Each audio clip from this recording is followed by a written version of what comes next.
Hello and welcome back to Livingroom Shakespeare. We are so glad to have you back with us tonight for our performance of Titus Andronicus. So it is going to be, to my understanding, a gory, violent night. So if you are watching with small children, might I recommend this isn't the one. But if you are watching with your friends, it'll be a lot of fun, I'm sure. We are all here for some awesome Shakespeare plus violence and death and stuff. It's going to be great. It's going to be super. All right. So before we get started, as always, I would love to remind you that the Center for Performing Arts at Rhinebeck is a theatrical home for many of our actors, and it is currently running Pippin for a couple of weekends. So if you have the opportunity, please buy tickets and watch Pippin. They worked very hard on it. I hear it is amazing. I get to see it next weekend. But it is an amazing musical that got a lot of really good work done on it. So please buy tickets to see Pippin. And after Pippin, I believe they're moving to the outdoor stage. So we will have upcoming things for the outdoor stage. Oedipus RX is coming and a few other things. So that is all going to be very exciting. All right. And outside of that, I think we are in good shape. Our actors are waiting in the wings, ready to put on this amazing show. So let's get to them. Titus Andronicus, Act 1, Scene 1.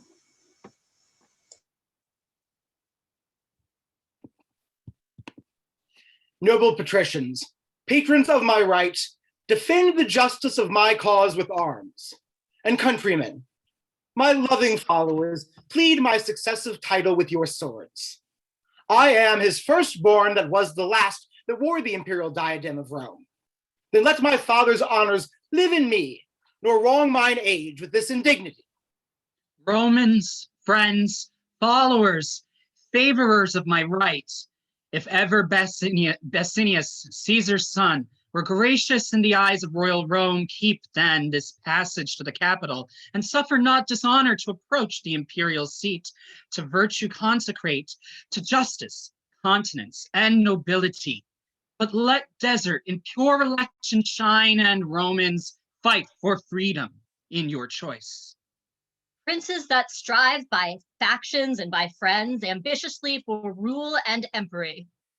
Know that the people of Rome, for whom we stand a special party, have by common voice in election for the Roman empery chosen Andronicus, surnamed Pius, for many good and great deserts to Rome, a nobler man, a braver warrior, lives not this day within the city walls. He by the Senate is asseted home from weary wars against the barbarous Goths, that with his sons, a terror to our foes, hath yoked a nation strong, trained up in arms. 10 years are spent since first he undertook this cause of Rome, and chastised with arms our enemy's pride. 5 times he hath returned, bleeding to Rome, bearing his valiant sons in coffins from the field. And now, at last, laden with honor spoils, returns the good Andronicus to Rome, renowned Titus flourishing in arms. Let us entreat by honor of his name, whom worthily you would have now succeed, and in the Capitol and Senate's right, whom you pretend to honor and adore, that you withdraw you and abate your strength, dismiss your followers, and, as suitors should, plead your deserts in peace and humbleness. How fair the tribune speaks to calm my thoughts. Marcus Andronicus, so do I affian thy uprightness and integrity, and so I love and honor thee and thine, thy noble father, thy noble brother Titus and his sons, and her to whom my thoughts are humbled all. Gracious Lavinia, Rome's rich ornament, that I will here dismiss my loving friends, and to my fortunes and the people's favor, commit my cause in balance to be weighed. Friends that have been thus forward in my right, I thank you all and here dismiss you all. And to the love and favor of my country, commit myself, my person, and the cause. Rome, be as just and gracious unto me as I am confident and kind to thee. Open the gates and let me in. Tribunes, and me, a poor competitor, flourish.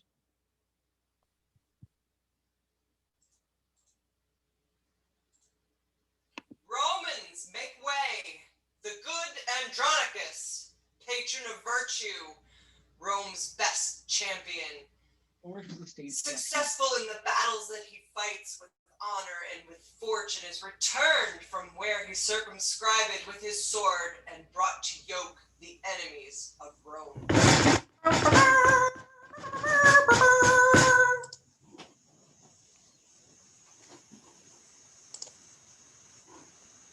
Hail Rome, victorious in thy morning weeds. Lo, as the bark that hath discharged his fraught returns with precious lading to the bay from whence at first she weighed her anchorage, cometh Andronicus, bound with laurel boughs, to re-salute his country with his tears. Tears of true joy for his return to Rome. Thou great defender of this capital, stand gracious to the rights that we intend. Romans of 25 valiant sons, half of the number that King Priam had. Behold the poor remains, alive and dead. These that survive, let Rome reward with love. These that I bring unto their latest home, with burial amongst their ancestors. Here Goths have given me leave to sheathe my sword. Titus, unkind and careless of thine own, why sufferest thou thy sons unburied yet to hover on the dreadful shore of Styx? Make way to lay them by their brethren. There greet in silence as the dead are wont, and sleep in peace, slain in your country's wars. O sacred receptacle of my joys, sweet cell of virtue and nobility, how many sons hast thou of mine in store that thou wilt never render to me more? Give us the proudest prisoner of the Goths, that we may hew his limbs on a pile. Ad manus fratrum, sacrifice his flesh before this earthly prison of their bones, that so the shadows be not unappeased, nor we disturbed with the prodigies of earth. I give him you, the noblest that survives, the eldest son of this distressed queen. Stay, Roman brethren. Gracious conqueror, victorious Titus, rue the tears I shed, a mother's tears in passion for her son. And if thy sons were ever dear to thee, oh, think my son to be as dear to me. Sufficeth not that we are brought to Rome to beautify thy triumphs and return captive to thee and to thy Roman yoke, but must my sons be slaughtered in the streets for valiant doings in their country's cause? Oh, if to fight for king and commonweal were piety in thine, it is in these. Andronicus, stain not thy tomb with blood. Wilt thou draw near the nature of the gods, draw near them then in being merciful. Sweet mercy is nobility's true badge. Thrice noble Titus, spare my firstborn son. Patient yourself, madam, and pardon me. These are the brethren whom your Goths beheld alive and dead, and for their brethren slain religiously they ask a sacrifice.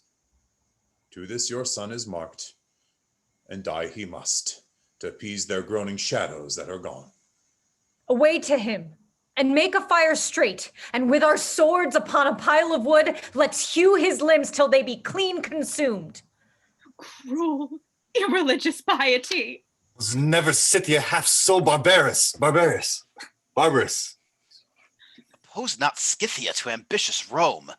Alarbus goes to rest, and we survive to tremble under Titus's threatening look. Then, madam, stand resolved, but hope withal the self-same gods that armed the queen of Troy with opportunity of sharp revenge upon the Thracian tyrant in his tent, may favor Tamara, the queen of Goths, when Goths were Goths and Tamara was queen, to quit the bloody wrongs upon her foes. See, Lord and Father, how we have performed our Roman rites. Alarbus's limbs are lopped, and entrails feed the sacrificing fire, whose smoke like incense doth perfume the sky. Remaineth not but to inter our brethren, and with loud larums welcome them to Rome. Let it be so. and let Andronicus make this his latest farewell to their souls. In peace and honor rest you here, my sons. Rome's readiest champions, repose you here in rest, secure from worldly chances and mishaps. Here lurks no treason, here no envy swells, here grow no damned drugs. Here are no storms, no noise, but silence and eternal sleep. In peace and honor rest you here, my sons. In peace and honor, live Lord Titus long, my noble lord and father, live in fame. Lo, at this tomb, my tributary tears I render for my brethren's obsequies, and at thy feet I kneel with tears of joy shed on this earth for thy return to Rome. Oh, bless me here with thy victorious hand, whose fortunes Rome's best citizens applaud. Kind Rome, that hast thus lovingly reserved the cordial of mine age to glad my heart. Lavinia, live, outlive thy father's days and fame's eternal date for virtue's praise.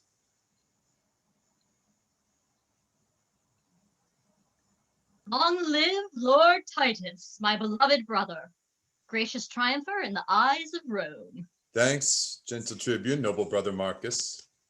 And welcome, nephews from successful wars, you that survive and you that sleep in fame.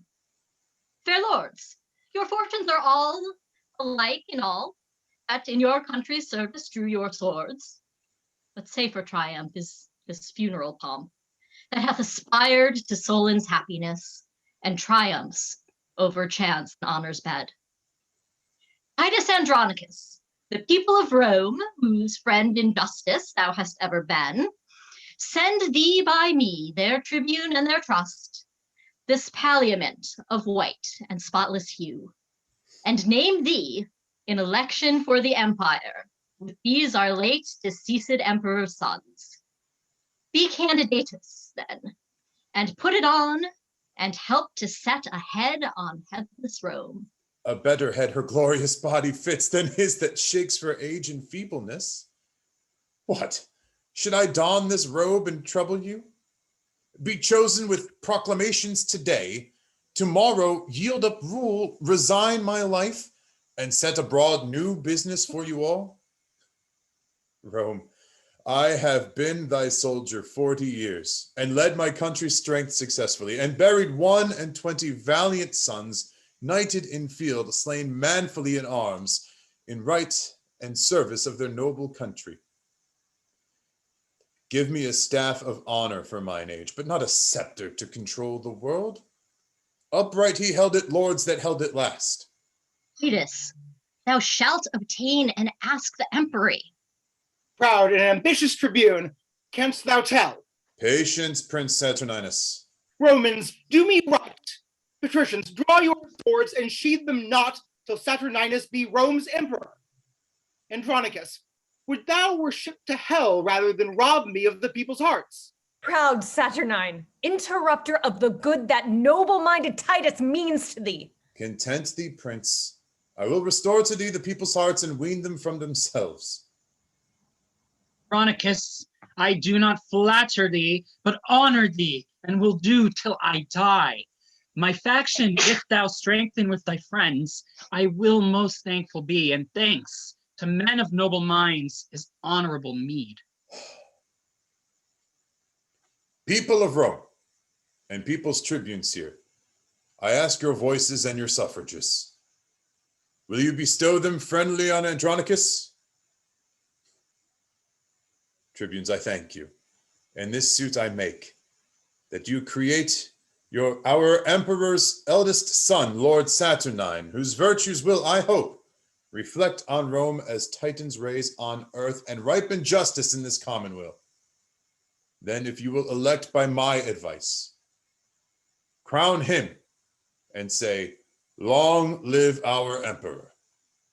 With voices and applause of every sort, patricians and plebeians, we create Lord Saturninus, Rome's great emperor, and say, long live our Emperor Saturnine. Titus Andronicus, for thy favors done, to us in our election this day, I give thee thanks in part of thy deserts, and will I with deeds requite thy gentleness. And for an outset, Titus, to advance thy name and honorable family, Lavinia will I make my empress, Rome's royal mistress, mistress of my heart. And in the sacred pantheon of her espouse, tell me, Andronicus, doth this notion please thee? It doth, my worthy lord. And in this match I hold me highly honored of your grace. And here in sight of Rome to Saturnine, king and commander of our commonweal, the wide world's emperor, do I consecrate my sword, my chariot, and my prisoners, presents well worthy Rome's imperious lord. Receive them then, the tribute that I owe, mine honors and sins humbled at thy feet. Thanks, noble Titus, father of my life. How proud I am of thee and of thy gifts, Rome shall record. And when I do forget the least of these unspeakable deserts, Romans, forget your fealty to me. Now, madam, are you prisoner to an emperor? To him that for your honor and your state will use you nobly and your followers. A goodly lady, trust me, and of the hue that I would choose, were I to choose anew. Clear up, fair queen, that cloudy countenance, though chance of war hath wrought this change of cheer. Thou comest not to be made a scorn in Rome. Princely shall be thy usage every way. Rest on my word, and let not discontent daunt all your hopes. Madam, he comforts you, can make you greater than the Queen of Goths. Lavinia, are you not displeased with this? Not I, my lord, sith true nobility warrants these words in princely courtesy. Thanks, sweet Lavinia. Romans, let us go. Ransomless here we set our prisoners free, proclaim our honors, lords, with trump and drum. Lord Titus, by your leave, this maid is mine. How, sir? Are you in earnest then, my lord? Oh, I, noble Titus, and resolved with all to do myself this reason and this right. Suum cirque is our Roman justice. This prince in justice sees this but his own. And that he will and shall if Lucius live. Traitors, avaunt! Where is the emperor's guard? Treason, my lord. Lavinia is surprised. Surprised? By whom? By him that justly may bear his betrothed from all the world away. Brothers, help to convey her hence away, and with my sword I'll keep this door safe. Follow, my lord, and I'll soon bring her back. My lord, you pass not here. What? Villain boy, barst me my way in Rome? Help! Lucius, help!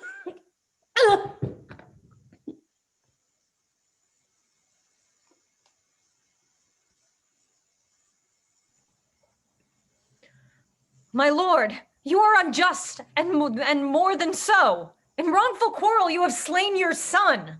Nor thou nor he are any sons of mine. My sons would never so dishonor me. Traitor, restore Lavinia to the emperor. Dead if you will, but not to be his wife that is another's lawful promised love. No, Titus, no. The emperor needs her not. Nor her, nor thee, nor any of thy stock. I'll trust by leisure him that mocks me once. Thee never, nor thy traitorous haughty sons, confederates all to this dishonor to me. Was none in Rome to make a stale but Saturnine?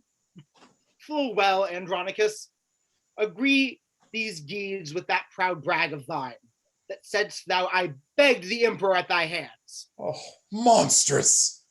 What reproachful words are these? But go thy ways. Go, give that changing peace to him that flourished for her in his sword, a valiant son-in-law that shalt enjoy, when fit to bounty with a lawless sons to ruffle in the commonwealth of Rome. These words are razors to my wounded heart. And therefore, lovely Tamora, queen of the Goths, that like the stately Phoebe mongst her nymphs dost overshine the gallantest dames of Rome. If thou be pleased with this my sudden choice, behold, I choose thee tomorrow for my bride, and will create thee empress of Rome. Speak, Queen of the Goths, dost thou applaud my choice? And here I swear by all the Roman gods, I will not resalute the streets of Rome, or climb my palace till from forth this place I lead espoused my bride along with me. And here, in sight of heaven, to Rome I swear, if Saturnine advance the Queen of Goths, she will a handmaid be to his desires, a loving nurse, a mother to his youth. Ascend, fair queen, to Pantheon. Lords, accompany your noble emperor and his lovely bride, sent by the heavens for Prince Saturnine, whose wisdom hath her fortune conquered. There shall we consummate our spousal rights.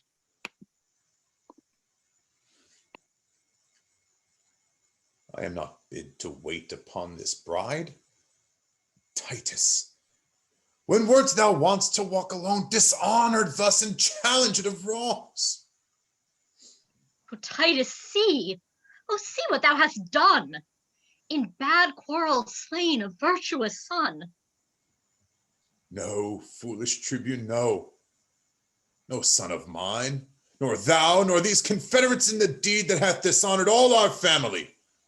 Unworthy brother and unworthy sons.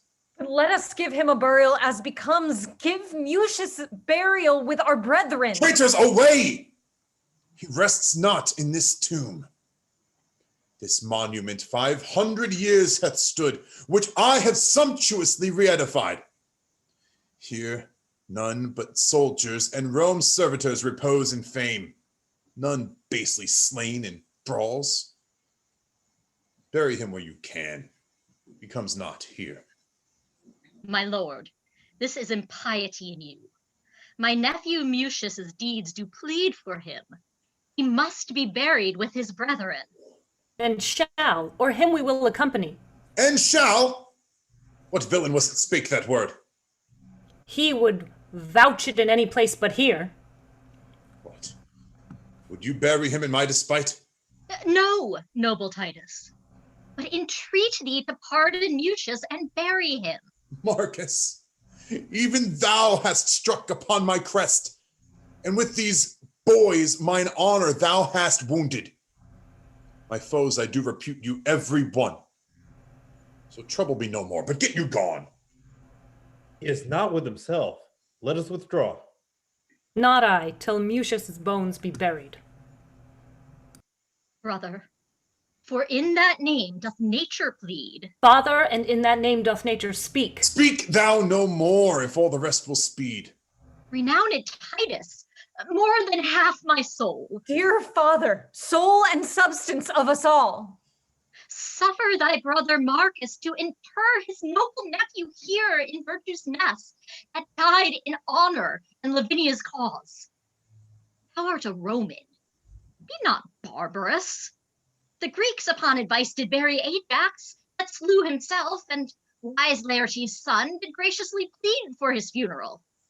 Let not young Mucius then, that was thy joy, be barred this entrance here. Rise, Marcus, rise. The dismalst day is this that e'er I saw, to be dishonored by my sons in Rome. Well, bury him, and bury me the next. There lie thy bones, sweet Mucius, with thy friends, till we with trophies do adorn thy tomb. No man shed tears for noble Mucius. He lives in fame, that died in virtue's cause. My lord, to step out of these dreary dumps, how comes it that the subtle queen of Goths is thus advanced in Rome? I know not, Marcus, but I know it is. Whether by device or no, the heavens can tell. Is she not then beholding to the man that brought her for this high good turn so far? Yes, and will nobly him remunerate.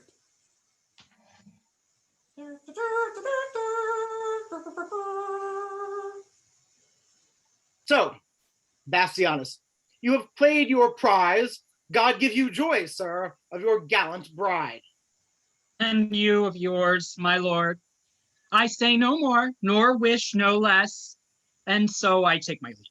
Traitor, if Rome have law or we have power, thou and thy faction shall repent this rape.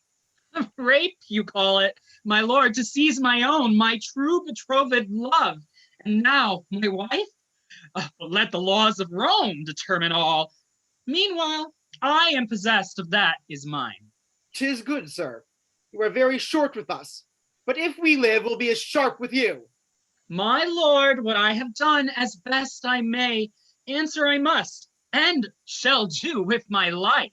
Only thus much I give your grace to know, by all the duties that I owe to Rome, this noble gentleman, Lord Titus here, is in opinion and in honor wronged, that in the rescue of Lavinia, with his own hand did slay his youngest son, in zeal to you, and highly moved to wrath, to be controlled in that he frankly gave. Receive him then to favor, Saturnine, that hath expressed himself in all his deeds, a father and a friend to thee and Rome. Prince Bassianus, leave to plead my deeds. 'Tis thou and those that have dishonored me. Rome and the righteous heavens be my judge how I have loved and honored Saturnine. My worthy lord, if ever tomorrow were gracious in those princely eyes of thine, then hear me speak indifferently for all, and at my suit, sweet, pardon what is past. What, madam? Be dishonored openly and basely put it up without revenge? Not so, my lord. The gods of Rome forfend I should be author to dishonor you. But on mine honor dare I undertake for good Lord Titus innocence in all, whose fury not dissembled speaks his griefs. Then at my suit look graciously on him, who's not so noble a friend on vain suppose, nor with sour looks afflict his gentle heart. My lord, be ruled by me, be won at last. Dissemble all your griefs and discontents. You are but newly planted in your throne. Lest then the people and patricians too, upon a just survey, take Titus' part, and so supplant you for ingratitude, which Rome reputes to be a heinous sin. Yield it entreats, and then let me alone. I'll find a day to massacre them all, and raise their faction and their family, the cruel father and his traitorous sons, to whom I sued for my dear son's life, and make them know what 'tis to let a queen kneel in the streets and beg for grace in vain. Come, come, sweet emperor, come, Andronicus.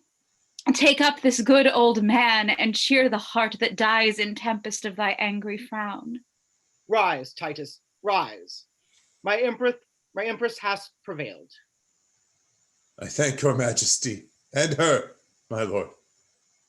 These words, these looks infuse new life in me.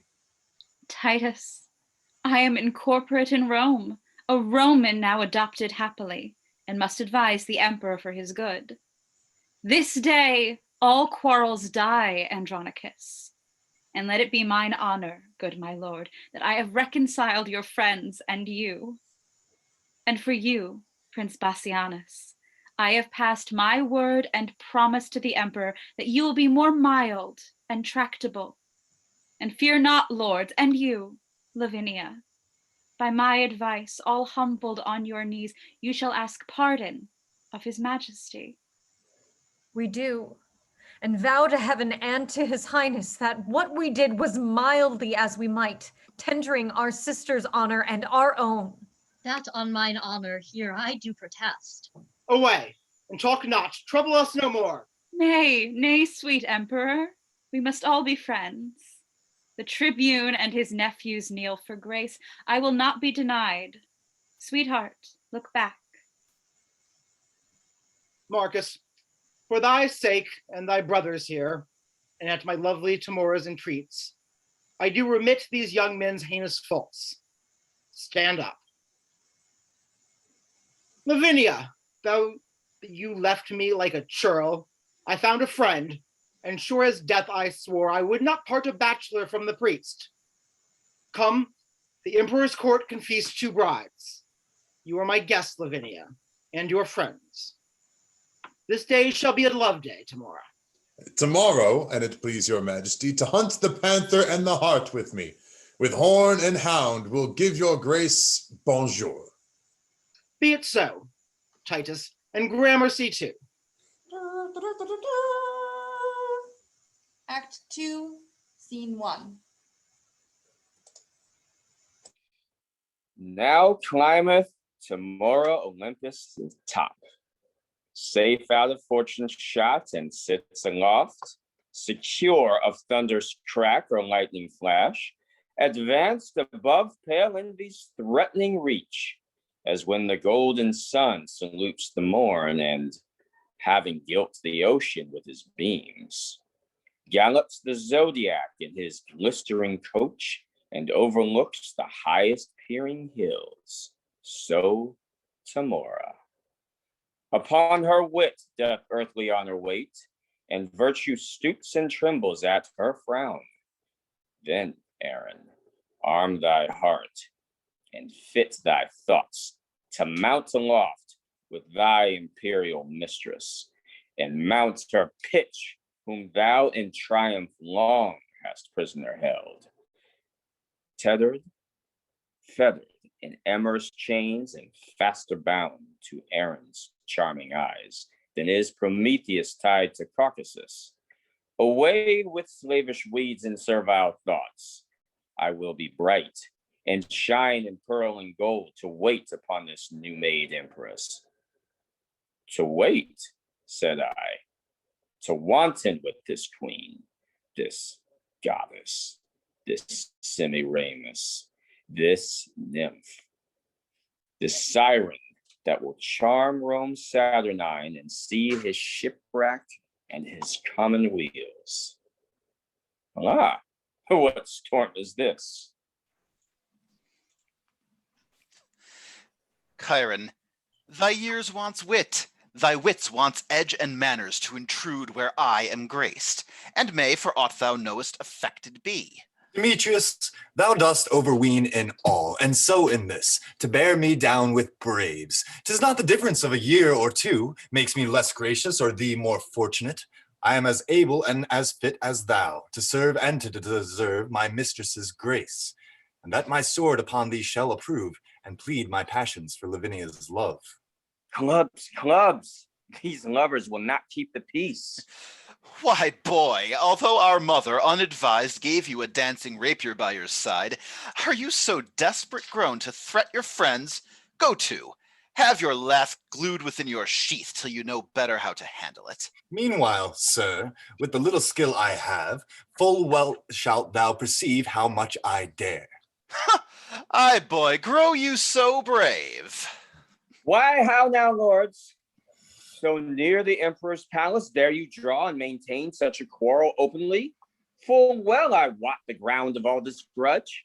I would not for 1,000,000 of gold the cause were known to them it most concerns, nor would your noble mother for much more be so dishonored in the court of Rome.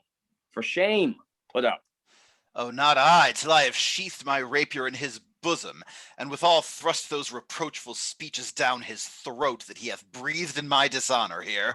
For that I am prepared and full resolved, foul-spoken coward, that thunderest with thy tongue, and with thy weapon nothing darest perform. Away, I say. Now by the gods that warlike Goths adore, this petty brabble will undo us all. Why, lords, and think you not how dangerous it is to jet upon the prince's right? What? Is Lavinia then become so loose, or Basanius so degenerate, that for her love such quarrels may be broached without controlment, justice, or revenge?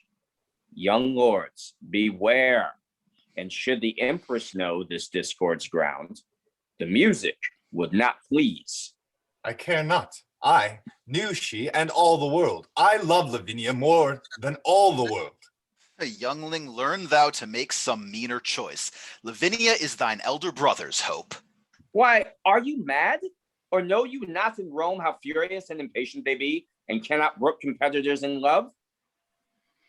I tell you, lords, you do but plot your deaths by this device.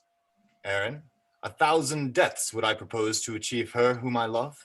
To achieve her how? Why makest thou it so strange? She is a woman, therefore may be wooed. She is a woman, therefore may be won. She is Lavinia, therefore must be loved. Though Basanius be the emperor's brother, better than he have worn Vulcan's badge. Aye, and as good as Saturninus may. Then why should he despair that knows to court it with words, fair looks, and liberality? What, hast thou not full often struck a doe and borne her cleanly by the keeper's nose? Why then, it seems some certain snatch or so would serve your turns. Aye, so the turn were served. Aaron, thou hast hit it. Would you had hit it too? Then should not we be tired with this ado? Why, hark you, hark you.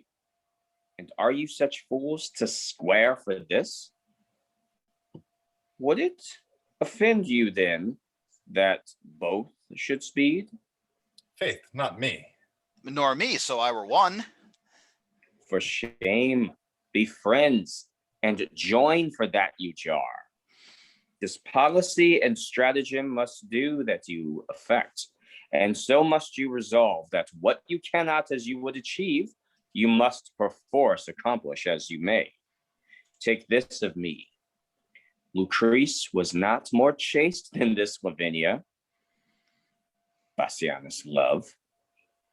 A speedier course than lingering languishment must we pursue, and I have found the path. My lords, a solemn hunting is in hand. There will the lovely Roman ladies troop. The forest walks are wide and spacious, and many unfrequented plots there are, fitted by kind for rape and villainy.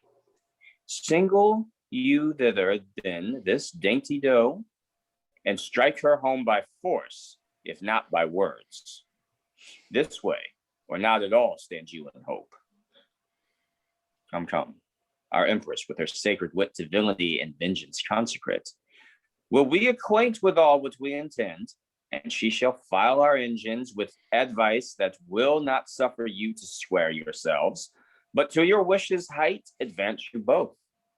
The emperor's court is like the house of fame, the palace full of tongues, eyes, and ears. The woods are ruthless, dreadful, deaf, and dull.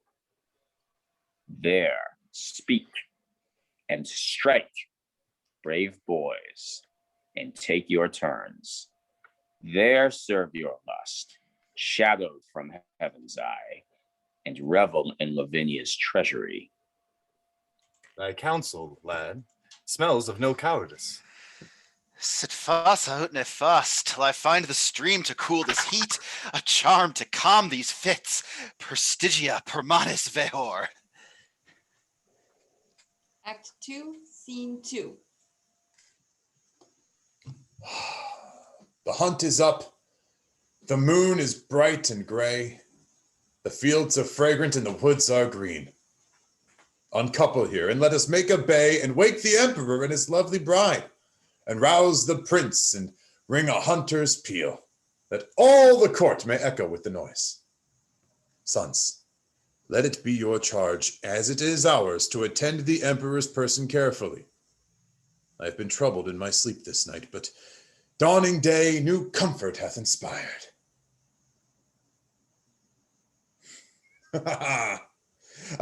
Many good morrows to your majesty. Madam, to you as many and as good. I promised your grace a hunter's peal. You have rung it lustily, my lords. Somewhat too early for new married ladies. Lavinia, how say you? I say no. I have been broad awake 2 hours and more. Come on then. Horse and chariots let us have, and to our sport. Madam, now shall you see our Roman hunting. I have dogs, my lord, will rouse the proudest panther in the chase and climb the highest promontory top. And I have horse will follow where the game makes way and runs like swallows o'er the plain.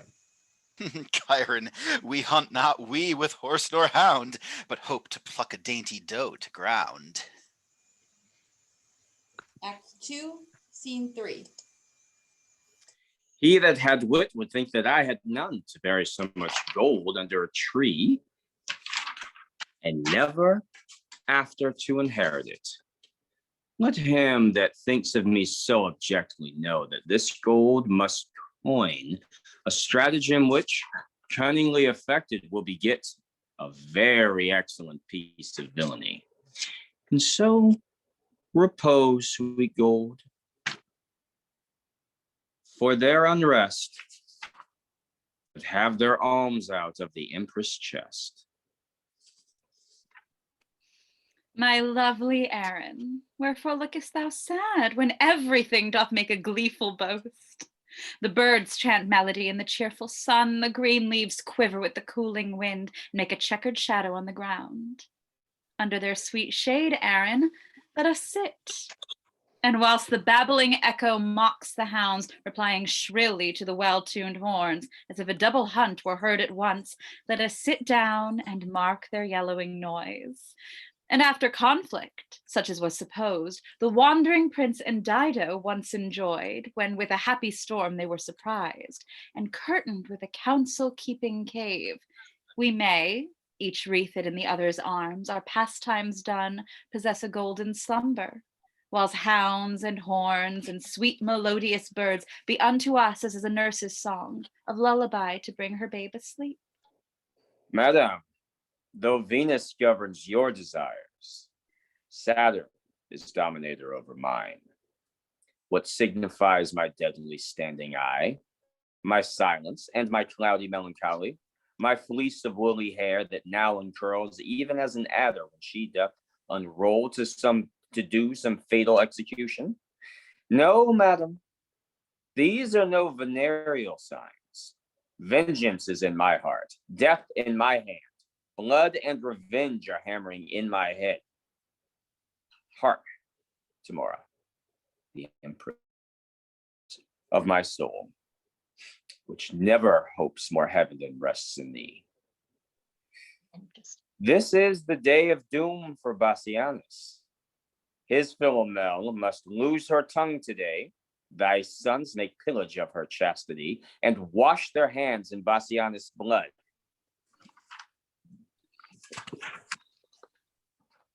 Seest thou this letter?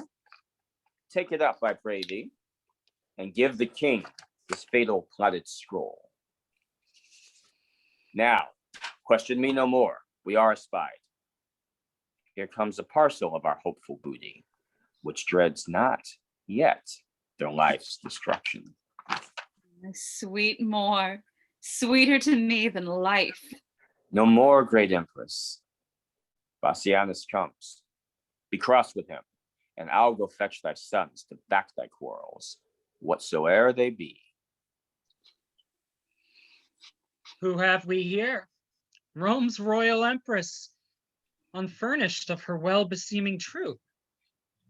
Or is it Diane, habited like her, who hath abandoned her holy groves to see the general hunting in this forest? Saucy controller of my private steps, had I the power that some say Diane had, thy temples should be planted presently with horns, as was Actaeon's, and the hounds should drive upon thy new transformed limbs, unmannerly intruder as thou art. Under your patience, gentle empress, 'tis thought you have a goodly gift in horning, and to be doubted that your more and you are singled forth to try experiments. Jove shield your husband from his hounds today. 'Tis pity they should take him for a stag. Believe me, queen, your swarthy Cimmerian doth make your honor of his body's hue spotted, detested, and abominable. Why are you sequestered from all your train, dismounted from your snow-white goodly steed, and wandered hither to an obscure plot, accompanied with a barbarous Moor, if foul desire had not conducted you? And being intercepted in your sport, great reason that my noble lord be rated for sauciness. I pray you let us hence, and let her joy her raven-colored love. This valley fits their purpose passing well. The king, my brother, shall have notice of this. Aye, for these slips have made him noted long. Good kings be so mightily abused. Why, I have patience to endure all this. Oh now, dear sovereign and our gracious mother, why doth your highness look so pale and wan? Have I not reason, think you, to look pale? These two have ticed me hither to this place. A barren, detested vale, you see it is. The trees, though summer yet forlorn and lean, overcome with moss and baleful mistletoe. Here never shines the sun. Here nothing breeds unless the nightly owl or fatal raven. And when they showed me this abhorred pit, they told me here, at dead time of the night, 1,000 fiends, 1,000 hissing snakes, 10,000 swelling toads, as many urchins would make such fearful and confused cries as any mortal body hearing it should straight fall mad, or else die suddenly. No sooner had they told this hellish tale, but straight they told me they would bind me here unto the body of a dismal ewe and leave me to this miserable death. Then they called me foul adulteress, lascivious Goth, and all the bitterest terms that ever ear did hear to such effect. And had you not, by wondrous fortune come, this vengeance on me had they executed. Revenge it as you love your mother's life, or be ye not henceforth called my children. This is a witness that I am thy son. And this for me struck home to show my strength. Aye, come, Semiramis, nay, barbarous Tamara, for no name fits thy nature but thy own. Give me the poniard. You shall know, my boys, your mother's hand shall right your mother's wrong. Stay, madam. Here is more belongs to her. First thrash the corn, then after burn the straw. This minion stood upon her chastity, upon her nuptial vow, her loyalty, and with that painted hope braves your mightiness. And shall she carry this unto her grave? And if she do, I would I were a eunuch, drag hence her husband to some secret hole, and make his dead trunk pillow to our lust. But when you have the honey you desire, let not this wasp outlive us both to sting. I warrant you, madam, we will make that sure. Come, mistress. Now, perforce, we will enjoy that nice preserved honesty of yours. Oh, Tamara, thou bearest a woman's face. I will not hear her speak. Away with her. Sweet lords, entreat her, hear me but a word. Listen, fair madam, let it be your glory to see her tears, but be your heart to them as unrelenting flint to drops of rain. When did the tiger's young ones teach the dam? Oh, do not learn her wrath, she taught it thee. The milk thou suck'st from her did turn to marble even at thy teat. Thou hadst thy tyranny, yet every mother breeds not sons alike. Do thou entreat her show a woman's pity. What? Wouldst thou have me prove myself a bastard? 'Tis true, the raven doth not hatch a lark. Some say that ravens foster forlorn children, whilst their own birds famish in their nests. Oh, be to me, though thy hard heart say no, nothing so kind, but something pitiful. I know not what it means. Away with her. Oh, let me teach thee, for my father's sake that gave thee life, when well he might have slain thee, be not obdurate, open thy deaf ears. Hadst thou in person ne'er offended me, even for his sake am I pitiless. Remember, boys, I poured forth tears in vain to save your brother from the sacrifice. But fierce Andronicus would not relent. Therefore, away with her, and use her as you will. The worse to her, the better loved of me. O Tamara, be called a gentle queen, and with thine own hands kill me in this place, for 'tis not life that I have begged so long. Poor I was slain when Bassianus died. What beggest thou then? Fond woman, let me go. 'Tis present death I beg, and one thing more, that womanhood denies my tongue to tell. Oh, keep me from their worse than killing lust, and tumble me into some loathsome pit where never man's eye may behold my body. Do this and be a charitable murderer. So should I rob my sweet sons of their fee, No, let them satisfy their lust on thee. Away, for thou hast stayed us here too long. No grace, no womanhood?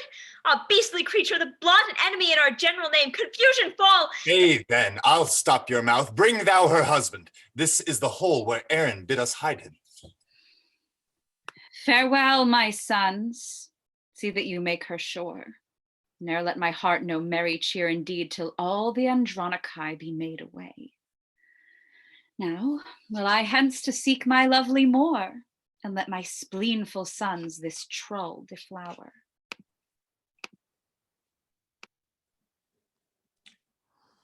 Come on, my lords, the better foot before. Straight will I bring you to the loathsome pit where I espied the panther fast asleep. My sight is very dull. What are burrows? And mine, I promise you, were it not for shame, well could I leave our sport to sleep a while.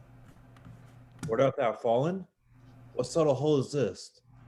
Whose mouth is covered with rude growing briars, upon whose leaves are drops of new shed blood, as fresh as morning dew distilled on flowers? A very fatal place, it seems to me. Speak, brother, hast thou hurt thee with the fall? Oh, brother, with the dismalst object hurt that ever I with sight made heart lament. Now will I fetch the king to find them here, that he thereby may have a likely guess how these were they that made away his brother.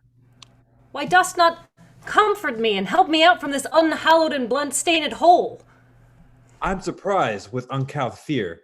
A chilling sweat o'erruns my trembling joints. My heart suspects more than mine eyes can see. To prove thou hast a true divining heart, Aaron, and look down into this den and see a fearful sight of blood and death. Aaron is gone, and my compassionate heart will not permit mine eyes once to behold. The thing whereat it trembles my surmise. Oh, tell me who it is. For now, till now. Was I a child of fear? I know not what. Lord Bassianus lies, bewrayed in blood, all on a heap, like to a slaughtered lamb in this detested, dark, blood-drinking pit. If it be dark, how dost thou know 'tis be? Upon his bloody finger he doth wear a precious ring that lightens all this hole, which, like a taper in some monument, doth shine upon the dead man's earthy cheeks and shows the ragged entrails of this pit.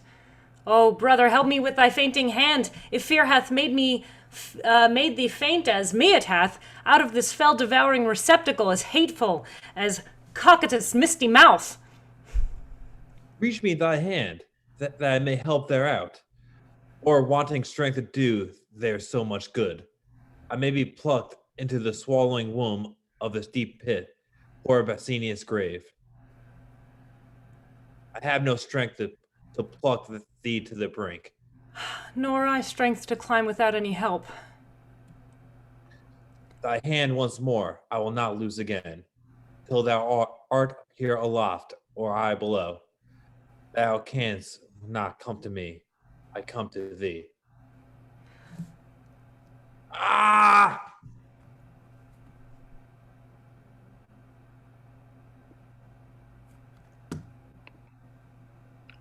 Along with me, I'll see what hole is here, and what he is that now is leapt into it. Say, who art thou that lately didst descend into this gaping hollow of the earth? The unhappy sons of old Andronicus, brought hither in a most unlucky hour to find thy brother Bassianus dead. My brother dead? I know thou dost but jest. He and his lady both are at the lodge, upon the north side of this pleasant chase. 'Tis not an hour since I left them there. We know not where you left them alive, but out, alas, here we have found him dead. Where is my lord, the king? Here, Tamora, though grieved with killing grief. Where is thy brother Bassianus? Now to the bottom dost thou search my wound. Poor Bassianus, here lies murdered. And all too late I bring this fatal writ, the complot of this timeless tragedy, and wonder greatly that man's face can fold in pleasing smiles such murderous tyranny. And if we miss to meet him handsomely, sweet huntsman, Bassianus, 'tis we mean, dost thou so much as dig the grave for him? Thou know'st our meaning. Look for thy reward among the nettles at the elder tree, which overshades the mouth of that same pit where we decreed to bury Bassianus. Do this, and purchase us thy lasting friends. Oh, Tamora, was ever heard the like? This is the pit, and this the elder tree. Look, sirs, if you can find the huntsman out that should have murdered Bassianus here.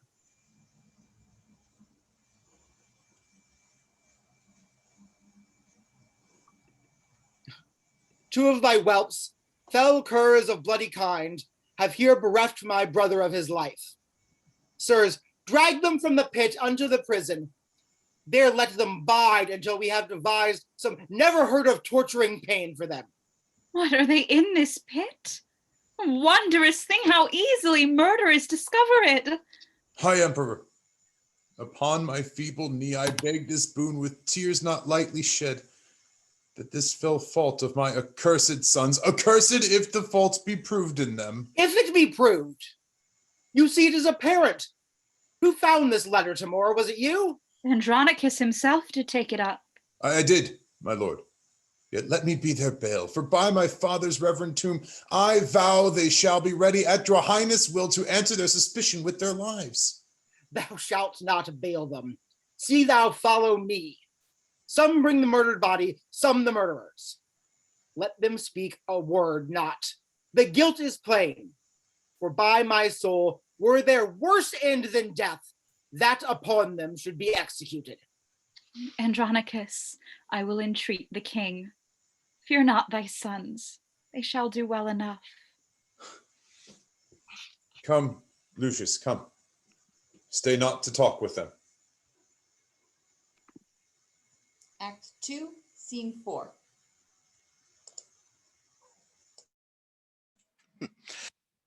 So, now go tell, and if thy tongue can speak, who 'twas cut out thy tongue and ravished thee. Write down thy mind, bewray thy meaning so, and if thy stumps will let thee play the scribe. See how with signs and tokens she can scrowl. Go home, call for sweet water, wash thy hands. Oh, she hath no tongue to call, nor hands to wash, and so let's leave her to her silent walks. 'Twere my cause, I should go hang myself. If thou hadst hands to help thee knit the cord. Who is this? My niece that flies away so fast? Cousin, a word. Where is your husband? If I do dream, would all my wealth would wake me. If I do wake, some planet strike me down, that I may slumber in eternal sleep. Speak, gentle niece. What stern, ungentle hands have lopped and hewed and made thy body bare of her two branches? Those sweet ornaments whose circling shadows kings have sought to sleep in, and might not gain so great a happiness as half thy love. Why dost thou not speak to me? Alas, the crimson river of warm blood, like to a bubbling fountain stirred with the wind, doth rise and fall between thy rosed lips, coming and going with thy honey breath. But sure some Tereus hath deflowered thee, unless thou shouldst detect him, cut thy tongue. Now thou turn'st away thy face for shame, and notwithstanding all this loss of blood, as from a conduit with 3 issuing spouts, yet do thy cheeks look red as Titian's face, blushing to be encountered with a cloud. Shall I speak for thee? Shall I say 'tis so? Oh, that I knew thy heart, and knew the beast, that I might rail at him to ease my mind. Sorrow concealed, like an oven stopped, doth burn the heart to cinders where it is. Come, let us go and make thy father blind, for such a sight will blind a father's eye. 1 hour's storm will drown the fragment meads. What, will whole months of tears thy father's eyes? Do not draw back, or we will mourn with thee. Oh, could our mourning ease thy misery? Act 3, Scene 1. Hear me, grave fathers. Noble tribunes, stay. For pity of mine age, whose youth was spent in dangerous wars, whilst you securely slept. For all my blood in Rome's great quarrels shed, for all the frosty nights that I have watched, and for these bitter tears which now you see filling the aged wrinkles in my cheeks. Be pitiful to my condemned sons, whose souls is not corrupted as 'tis thought. For 22 sons I never wept, because they died in honor's lofty bed. For these tribunes, in the dust I write my heart's deep languor and my soul's sad tears. Let my tears stanch the earth's dry appetite. My son's sweet blood will make it shame and blush. O earth, I will befriend thee more with rain that shall distill from these two ancient ruins than youthful April shall with all his showers. In summer's drought I'll drop upon thee still. In winter with warm tears I'll melt the snow and keep eternal springtime on thy face. So thou refuse to drink my dear son's blood. Oh, reverend tribunes. O gentle aged men, unbind my sons, reverse the doom of death. And let me say, that never wept before, my tears are now prevailing orators. Oh, noble father, you lament in vain. The tribunes hear you not. No man is by, and you recount your sorrows to a stone. Lucius, for thy brothers let me plead.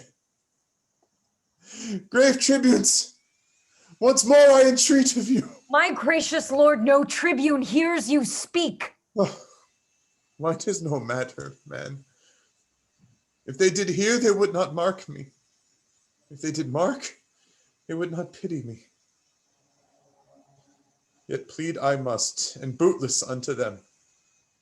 Therefore I tell my sorrows to the stones, who, though they cannot answer my distress, yet in some sort they are better than the tribunes, for that they will not intercept my tale. When I do weep, they humbly at my feet receive my tears, and seem to weep with me. And were they but attired in grave weeds, Rome could afford no tribunes like to these.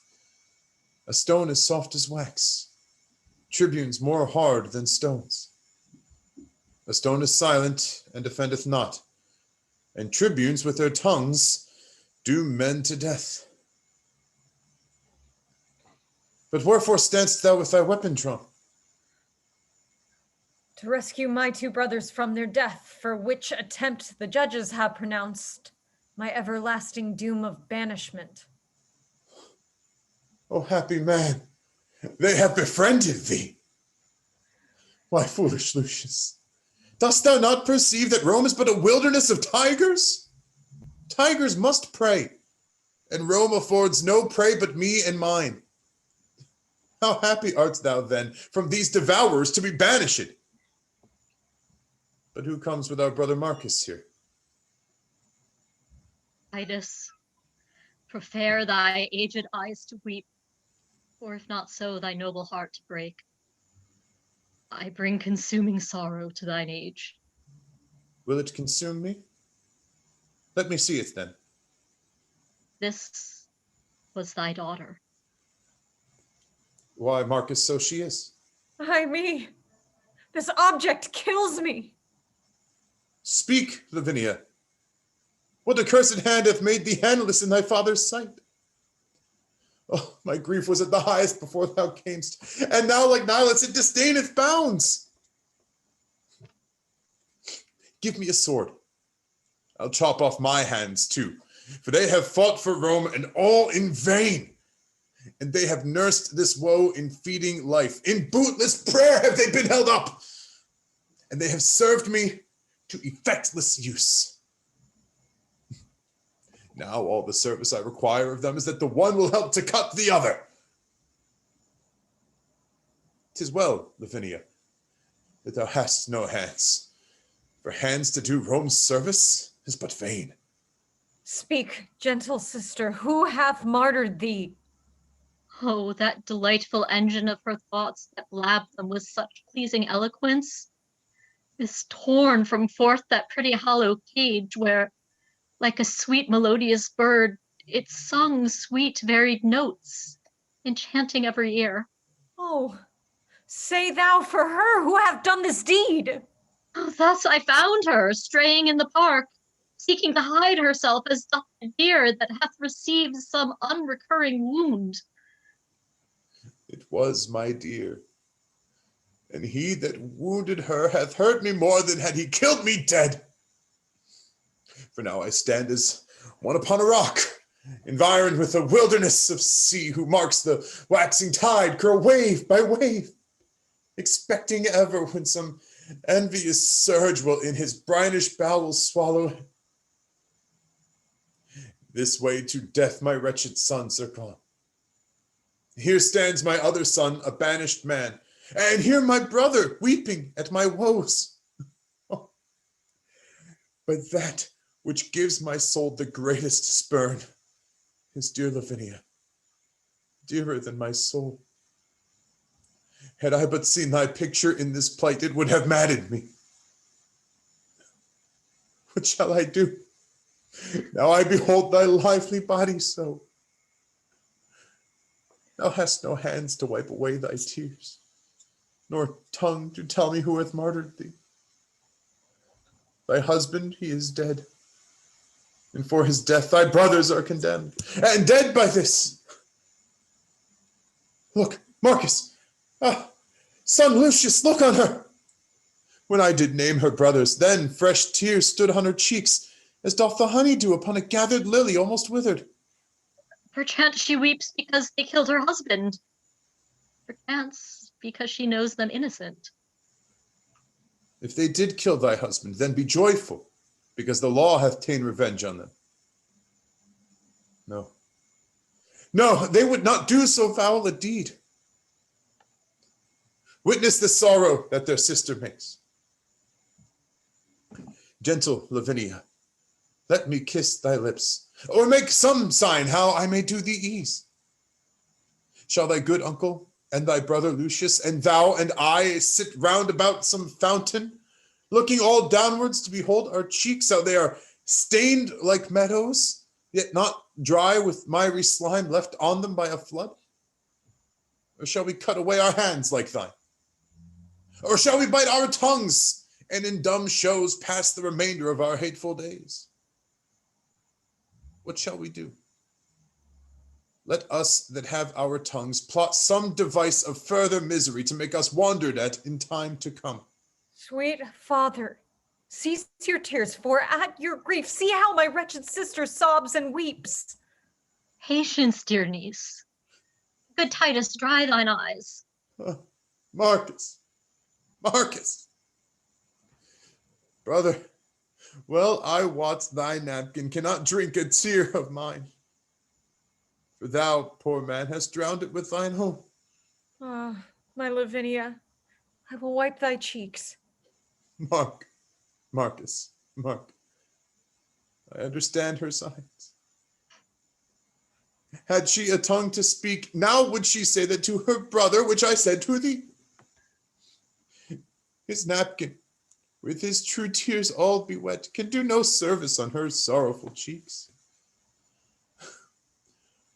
Oh, what a sympathy of woe is this, as far from help as limbo is from bliss.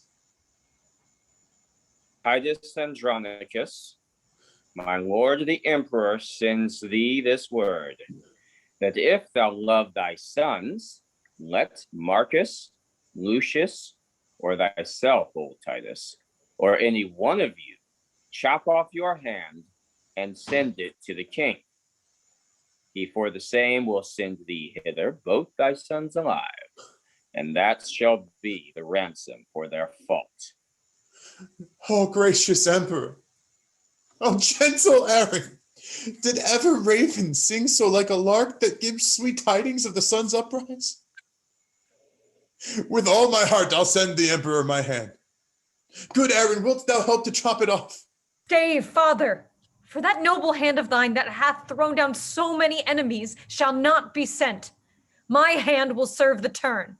My youth can better spare my blood than you, and therefore mine shall save my brothers' lives.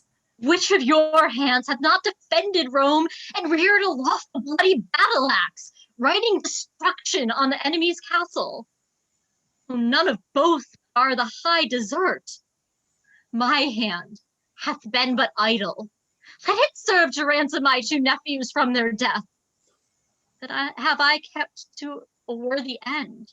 Nay, come, agree whose hand shall go along, for fear they die before the pardon come. My hand shall go. By heaven, it shall not go. Sirs, strive no more. Such withered herbs as these are meet for plucking up, and therefore mine. Sweet father, if I shall be thought thy son, let me redeem my brothers both from death. And for our father's sake and mother's care, now let me show a brother's love to thee. Agree between you. I will spare my hand. Then I'll go fetch an axe. But I will use the axe. Come hither, Aaron. I'll deceive them both. Lend me thy hand, and it will give thee mine. If that be called deceit, I will be honest, and never whilst I live deceive men so. But I'll deceive you in another sort, and that you'll say ere half an hour pass.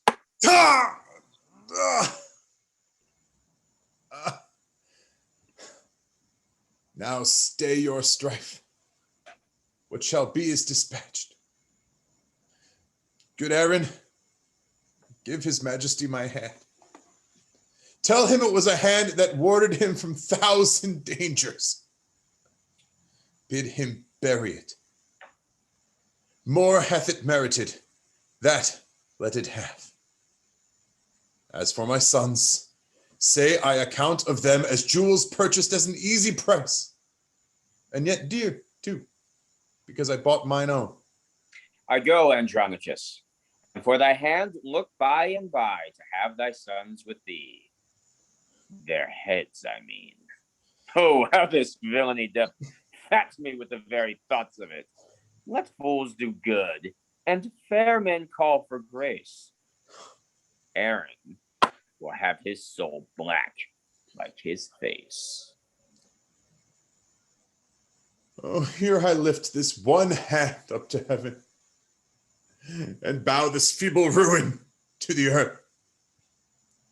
If any power pities wretched tears, to that I call.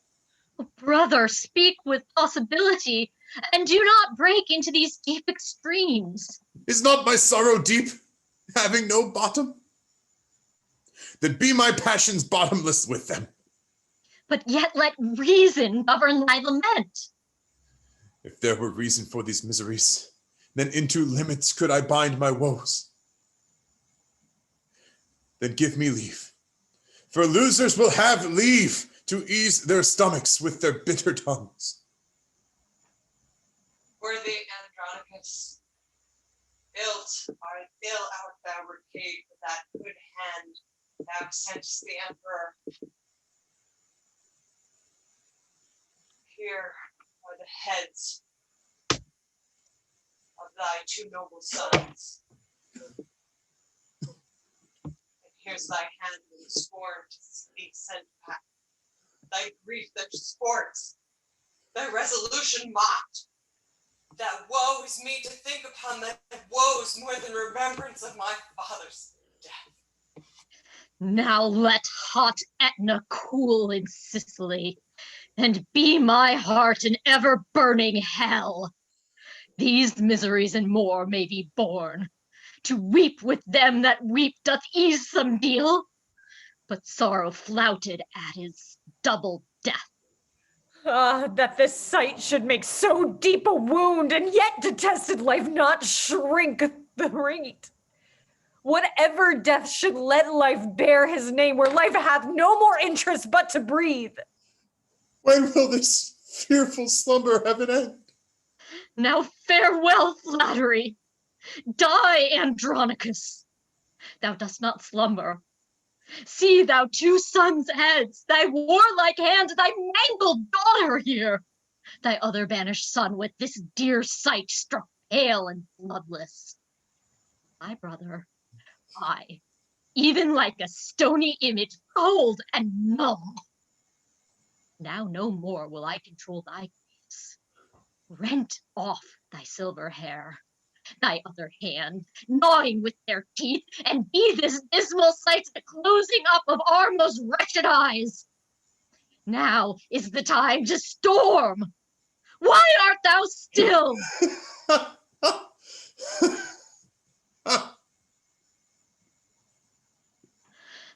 Why dost thou laugh?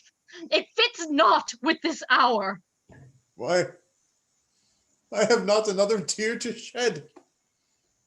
Besides, this sorrow is an enemy and would usurp upon my watery eyes and make them blind with tributary tears. Then which way shall I find revenge's cave? For these 2 heads do seem to speak to me and threat me I shall never come to bliss till all these mischiefs be returned again, even in their throats that have committed them. Come, let me see what task I have to do. You heavy people, circle me about that I may turn me to each one of you and swear unto my soul to right your wrongs. The vow is made. Come, brother, take a head, and in this hand the other will I bear. And Lavinia, thou shalt be employed in these arms. Bear thou my hand, sweet wench, between thy teeth. As for thee, boy, go get thee from my sight. Thou art an exile, and thou must not stay. Hie to the Goths and raise an army there. And if you love me, as I think you do, let's kiss and part, for we have much to do. Farewell, Andronicus, my noble father, the woefulest man that ever lived in Rome. Farewell, proud Rome, till Lucius come again. He loves his pledges dearer than his life. Farewell, Lavinia, my noble sister. Oh, would thou wert as thou Topher had been. But now, nor Lucius nor Lavinia lives, but in oblivion and hateful griefs. If Lucius live, he will requite your wrongs and make proud Saturnine and his empress beg at the gates like Tarquin and his queen. Now will I to the Goths and raise a power to be revenged on Rome and Saturnine. Act 4, Scene 1. Help, grandsire, help! My Aunt Lavinia follows me everywhere. I know not why. Good Uncle Marcus, see how swift she comes? Alas, sweet aunt, I know not what you mean. Stand by me, Lucius. Do not fear thine aunt. She loves thee, boy, too well to do thee harm. Aye, when my father was in Rome, she did. What means my niece Lavinia by these signs? Fear her not, Lucius. Somewhat doth she mean. See, Lucius, see how much she makes of thee. Somewhither would she have thee go with her. Canst thou not guess wherefore she plies thee thus? My lord, I know not, nor can guess, and some fit or frenzy to possess her. For I have heard that my grandsire say in full oft, extremity of griefs would make men mad. And I have read that Hippolyta of Troy ran mad for sorrow. That made me fear, although, my lord, I know my noble aunt loves me as dear as e'er my mother did, and would not but in fury fight my youth, shake me down, throw my books and fly, careless perhaps, but pardon me, sweet aunt. And madam, if my Uncle Marcus go, I will most willingly attend your leadership. Lucius, I will. How now, Lavinia? Marcus, what means this? Some book there is that she desires to see. Which is it, girl of these? Open them, boy. But Thou art deeper read and better skilled. Come and take choice of all my library, and so beguile thy sorrow till the heavens reveal the damned contriver of this deed. Why lifts she up her arms in sequence thus? I think she means that there were more than one confederate in the fact. Aye, more there was, or else to heaven she heaves them for revenge. Lucius, what book is that she tosseth so? Grandsire, 'tis Ovid's Metamorphosis. My mother gave it me. For love of her that's gone, perhaps she culled it from among the rest. So busily she turns the leaves. Help her! What would she find? Lavinia, shall I read? This is the tragic tale of Philomel, and treats of serious treason in his rape. And rape, I fear, was root of thy annoy. See, brother, see, note how she quotes the leaves. Lavinia, wert thou thus surprised, sweet girl, ravished and wronged as Philomela was, forced in the ruthless, vast and gloomy woods? See, aye, such a place there is where we did hunt. Oh, we never hunted there. Patterned by that the poet here describes, by nature made for murders and for rapes. Why should nature build so foul a den, unless the gods delight in tragedies? Give signs, sweet girl, for here are none but friends. What Roman lord it was durst do the deed?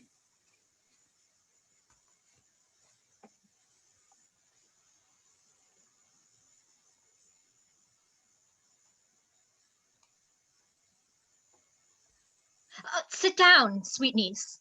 Brother, sit down by me. Apollo, Pallas, Jove, or Mercury, inspire me, that I may this treason find. My lord, look here. Look here, Lavinia.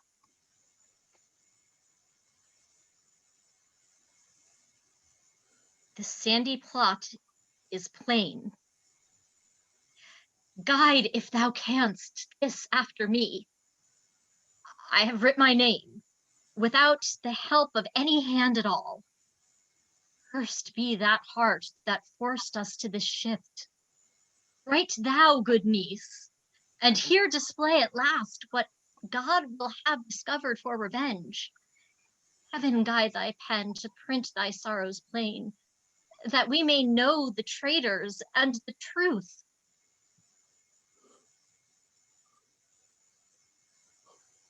Oh, do you read, my lord, what she hath writ? Stuprum, Chiron, Demetrius. What? The lustful sons of Tamora, performers of this hideous bloody deed? Magni dominator poli, tam lentus audis scelera, tam lentus vides. Oh, calm thee, gentle lord.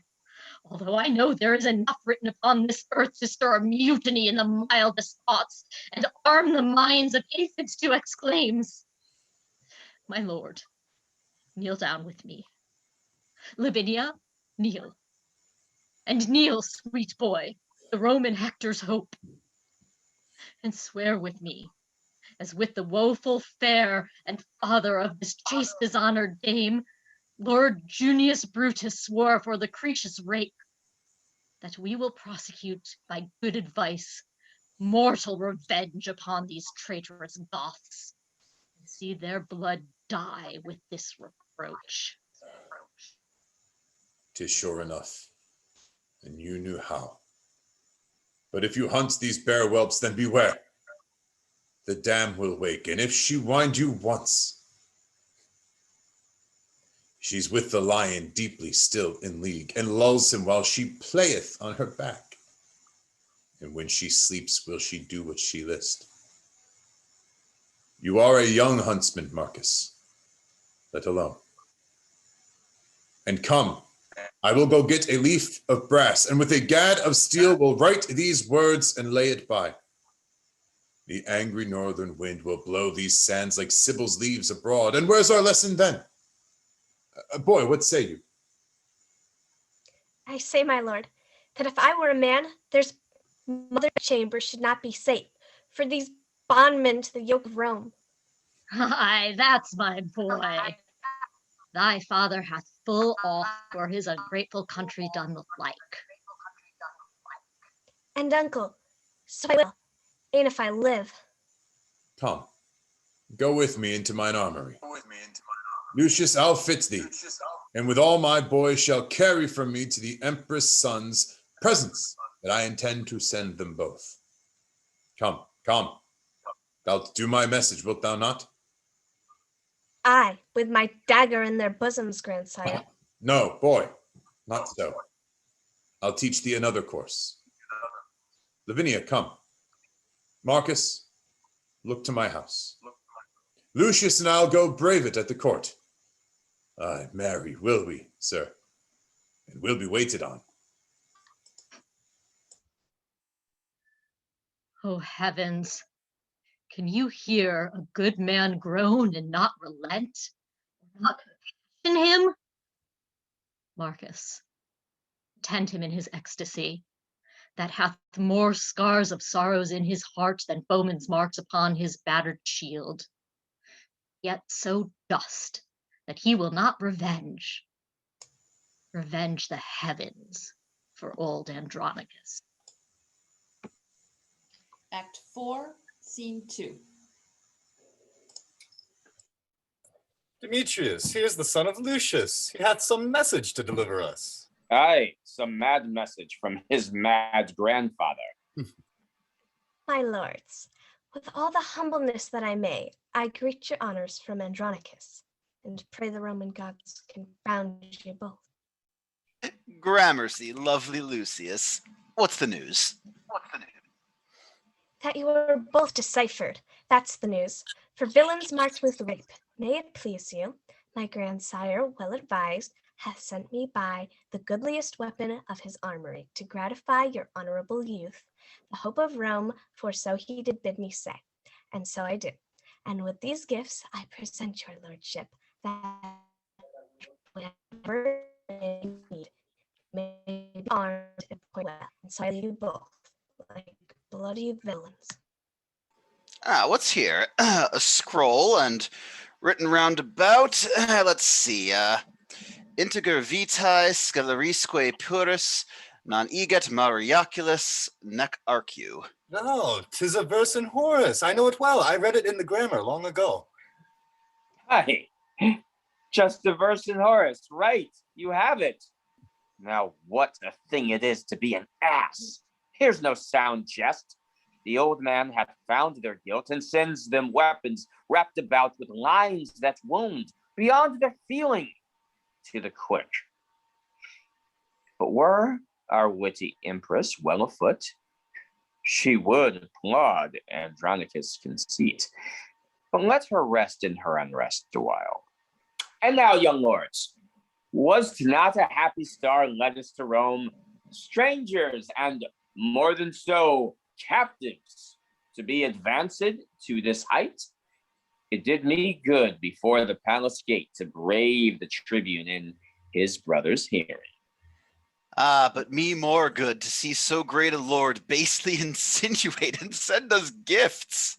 Had he not reason, Lord Demetrius? Did you not use his daughter very friendly? I would we had 1,000 Roman dames at such a bay by turn to serve our lust. Oh, a charitable wish and full of love. Here lacks but your mother for to say amen. And that would she, for 20,000 more.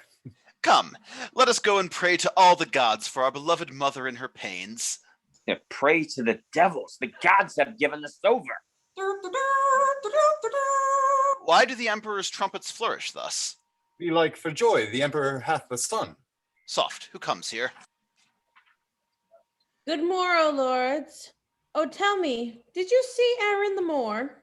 Well, more or less, or ne'er a whit at all. Here Aaron is. And what's with Aaron now? Oh, gentle Aaron, We are all undone. Now help, or woe betide thee evermore. Why, what a caterwauling dost thou keep? What dost thou wrap and fumble in thine arms?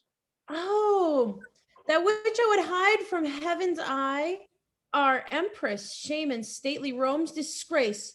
She is delivered, lords. She is delivered. To whom? I mean, she is brought to bed. Well, God give her good rest. What hath he sent her? A devil. Why, then she is the devil's dam. A joyful issue. A joyless, dismal, black, and sorrowful issue. Here is the babe, as loathsome as toad, amongst the fair-faced breeders of our clime. The empress sends it thee, thy stamp, thy seal, and bids thee christen it with thy dagger's point. Zounds, you whore! Is black so base a hue? Oh, sweet blouse, you are a beauteous blossom, sure.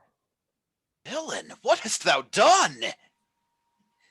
That which thou canst not undo. Thou hast undone our mother. Villain, I have done thy mother. And therein, hellish dog, thou hast undone her.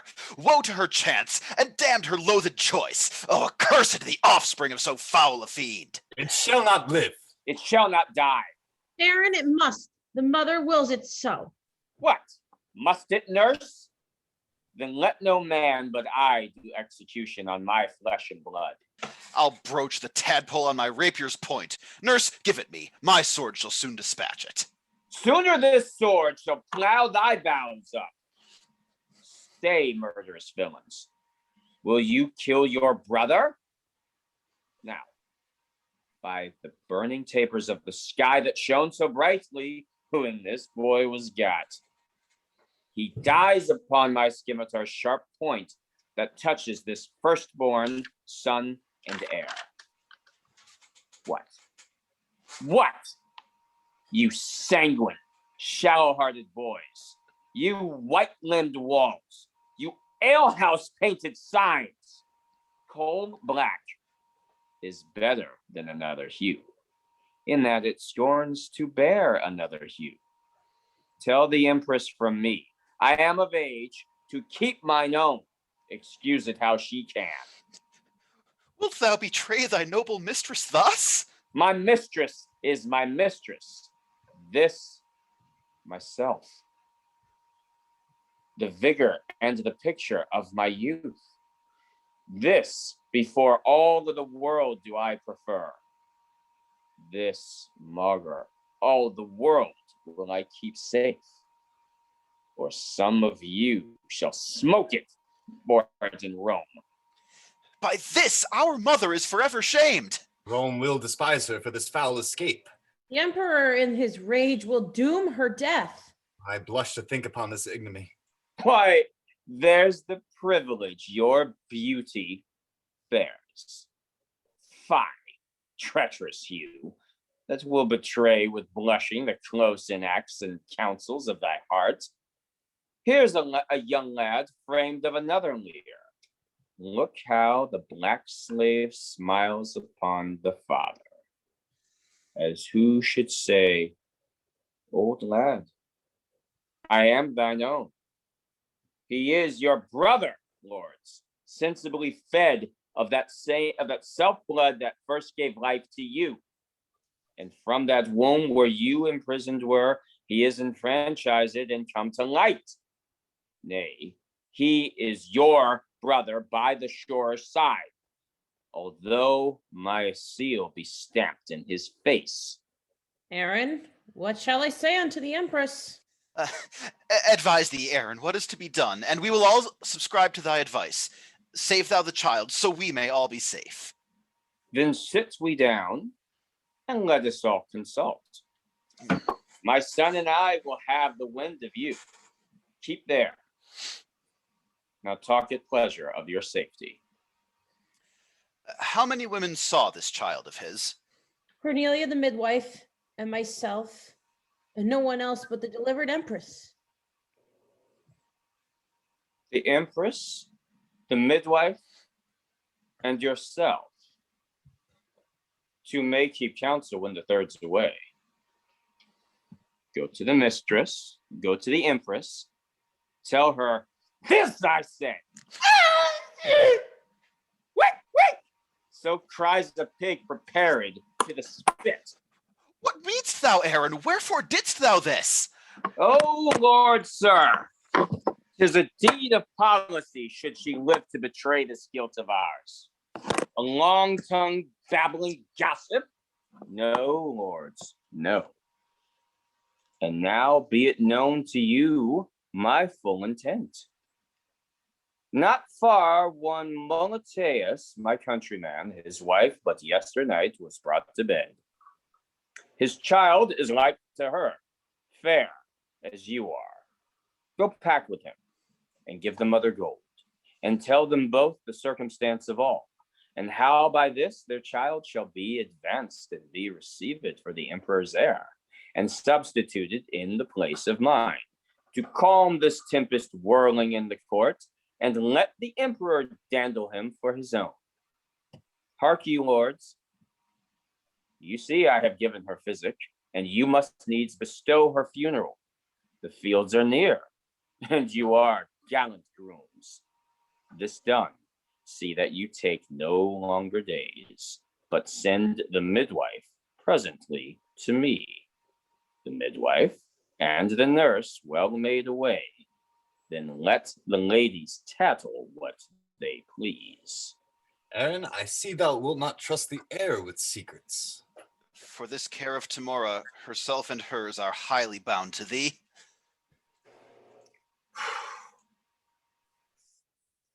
Now to the Goths, as swift as swallow flies, there to dispose this treasure in mine arms, and secretly to greet the empress' friends.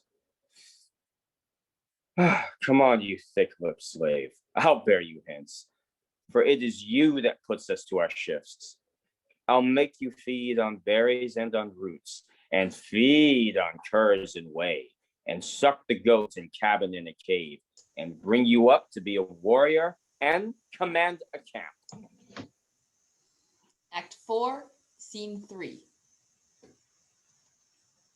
Come, Marcus, come. Kinsman, this is the way. Sir boy, let me see your archery. Look, you draw home enough, and 'tis there straight. Terras Astrea relicit. Be you remembered, Marcus. She's gone. She's fled. Sirs, take you to your tools. You, cousins, shall go sound the ocean and cast your nets. 'Tis you must dig with mattock and with spade, and pierce the inmost center of the earth. Then, when you come to Pluto's region, I pray you, deliver him this petition. Tell him it is for justice and for aid, in that it comes from old Andronicus, shaken with sorrows and ungrateful Rome. Rome. Well, I made thee miserable what time I threw the people's suffrages on him that thus doth tyrannize o'er me. Go, get you gone, and pray be careful all, and leave you not a man of war unsearched. This wicked emperor may have shipped her hence. And kinsman, then we may go pipe for justice. Oh, Publius, is not this a heavy case to see thy noble uncle thus distract? Therefore, my lords, it highly us concerns by day and night to attend him carefully, and feed his humor kindly as we may, till time begets some careful remedy. Kinsman, his sorrows are past remedy. But join with the Goths, and with revengeful war take wreck on Rome for this ingratitude, and vengeance on the traitor Saturnine. Publius, how now? How now, my masters? What, have you met with her? No, my good lord, but Pluto sends you word. If you will have revenge from hell, you shall. Marry for justice, she is so employed. he thinks, with Jove in heaven or somewhere else, so that perforce you must needs stay a time. You doth me wrong to feed me with delays. I'll dive into the burning lake below and pull her out of Acheron by the heels.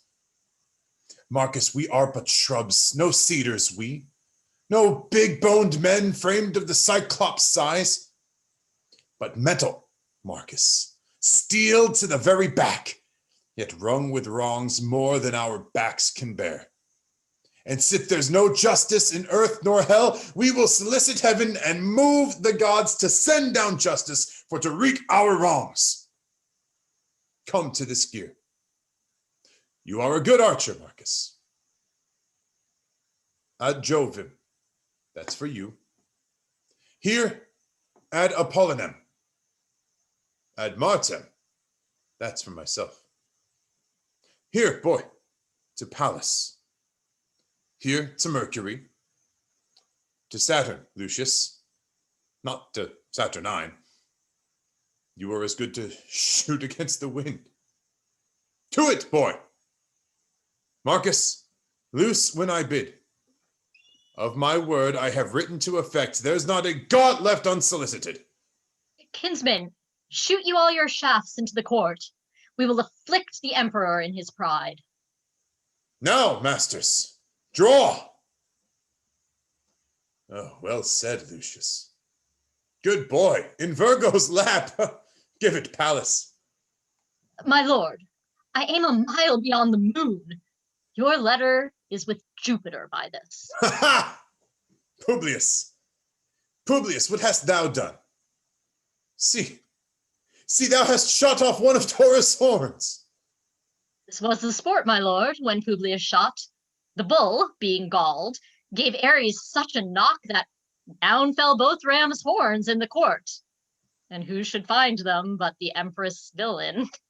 She laughed and told the Moor he should not choose, but give them to his master for a present. Why, there it goes. God give his lordship joy. News from heaven. Marcus, the post has come. Sirrah, what tidings? Have you any letters? Shall I have justice? What says Jupiter? Oh, the gibbet maker. He says he hath taken them down again, for the man must not be hanged till next week. But what says Jupiter, I ask thee? Alas, sir, I know not Jupiter. I never drank with him in all my life. Why, villain, art thou not the carrier? I am a pigeon, sir, nothing else. Why? Didst thou not come from heaven? From heaven? Alas, sir, I never came there. God forbid I should be so bold to press to heaven in my young days. Why, I am going with my pigeons to the tribunal plebes to take up a matter of brawl betwixt my uncle and one of the emperor's men. Why, sir, that is as fit as can be to serve for your oration. And let him deliver the pigeons to the emperor from you. Tell me, can you deliver an oration to the emperor with a grace? Nay, truly, sir, I could never say grace in all my life. Sirrah, come hither. Make no more ado, but give your pigeons to the emperor. By me thou shalt have justice at his hands. Hold. Meanwhile, here's money for thy charges. Give me pen and ink. Sirrah, can you with a grace deliver up a supplication? Aye, sir. Then here is a supplication for you. And when you come to him, at the first approach, you must kneel, then kiss his foot, then deliver up your pigeons, and then look for your reward. I'll be at hand, sir. So you do it bravely. I warrant you, sir. Let me alone. Sirrah, hast thou a knife? Come, let me see it. Here, Marcus, fold it in the oration, for thou hast made it like an humble suppliant. When thou hast given it to the emperor, knock at my door and tell me what he says. God be with you, sir. I will. Come, Marcus, let us go. Publius, follow me. Act 4, Scene 4. Why, lords, what wrongs are these? Was ever seen an emperor in Rome thus overborne, troubled, confronted thus, and for the extent of equal justice used in such contempt? My lords, you know, as the mightful gods, however, these disturbers of our peace buzz in the people's ears. They're not half past, but even with the law against the willful sons of old Andronicus. And what, and if his sorrows have so overwhelmed his wits? Shall we be thus afflicted in his reeks, his fits, his frenzy, and his bitterness? And now he writes to heaven for his redress. See, here's to Jove, and this to Mercury, and this to Apollo, and this to the god of war. Sweet scrolls fly about the streets of Rome. What's this but libeling against the Senate and blazoning our injustice everywhere? A goodly humor is it not, my lords, as who would say in Rome no justice were. But if I live, his feigned ecstasies shall be no shelter to these outrages. But ye and his shall know that justice lives in Saturninus' health, whom, if ye sleep, will so awake as he in fury shall cut off the proudest conspirator that lives. My gracious lord, my lovely Saturnine, lord of my life, commander of my thoughts, calm thee, and bear the fault of Titus' age, the effects of sorrow for his valiant sons, whose loss hath pierced him deep and scarred his heart, and rather comfort his distressed plight, than prosecute the meanest or the best for these contempts. Why, thus it shall become, high-witted Tamara to gloss withal. But Titus, I have touched thee to the quick. Thy lifeblood out, if Aaron now be wise, then is all safe, the anchor in the port. How now, good fellow? Wouldst thou speak with us? Yea, forsooth, and your mistressship be imperial. Empress I am, but yonder sits the emperor. 'Tis he. God and Saint Stephen give you good e'en. I brought you a letter and a couple pigeons here.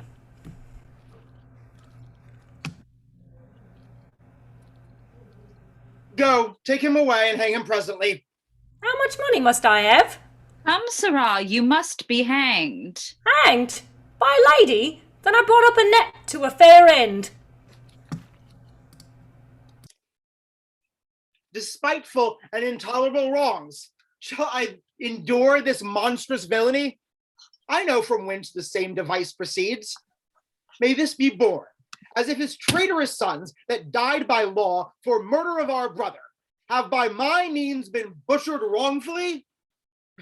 Go, drag the villain hither by the hair. Nor age nor honor shall shape privilege. For this proud mock, I'll be thy slaughterman. Sly, frantic wretch that hopes to make me great, in hope thyself should govern Rome and me. What news with thee, Emilius? My lords, Rome has never had more cause. The Goths have gathered head, and with the power of high resolved men bent to the spoil, they hither march amain under conduct of Lucius, son to old Andronicus, who threats, in course of his revenge, to do as much as Coriolanus ever did. Ha! Is a warlike Lucius, general of the Goths. Aye, now begins our sorrow to approach. 'Tis he the common people love so much. Myself have often heard them say, when I have walked like a private man, that Lucius' banishment was wrongfully. They have wished that Lucius were their emperor. Why should you fear? Is not your city strong? Aye, but the citizens favor Lucius, and will revolt from me to succor him. King, be thy thoughts imperious like thy name. Then cheer thy spirit, for know, thou emperor, I will enchant the old Andronicus with words more sweet and yet more dangerous than baits to fish or honey stalks to sheep, when as the one is wounded with the bait, the other rotted with delicious feed. But he will not entreat his son for us. If Tamora entreat him, then he will. For I can smooth and fill his aged ears with golden promises. That were his heart almost impregnable, his old ears deaf, yet both ear and heart obey my tongue. Go thou before to be our ambassador, Emilius. Say that the emperor requests a parley of warlike Lucius, and appoint the meeting even at his father's house, the old Andronicus.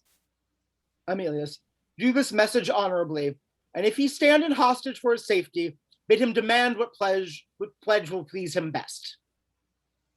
Your bidding shall I do effectually. Now will I to that old Andronicus, and temper him with all the art I have to pluck proud Lucius from the warlike Goths.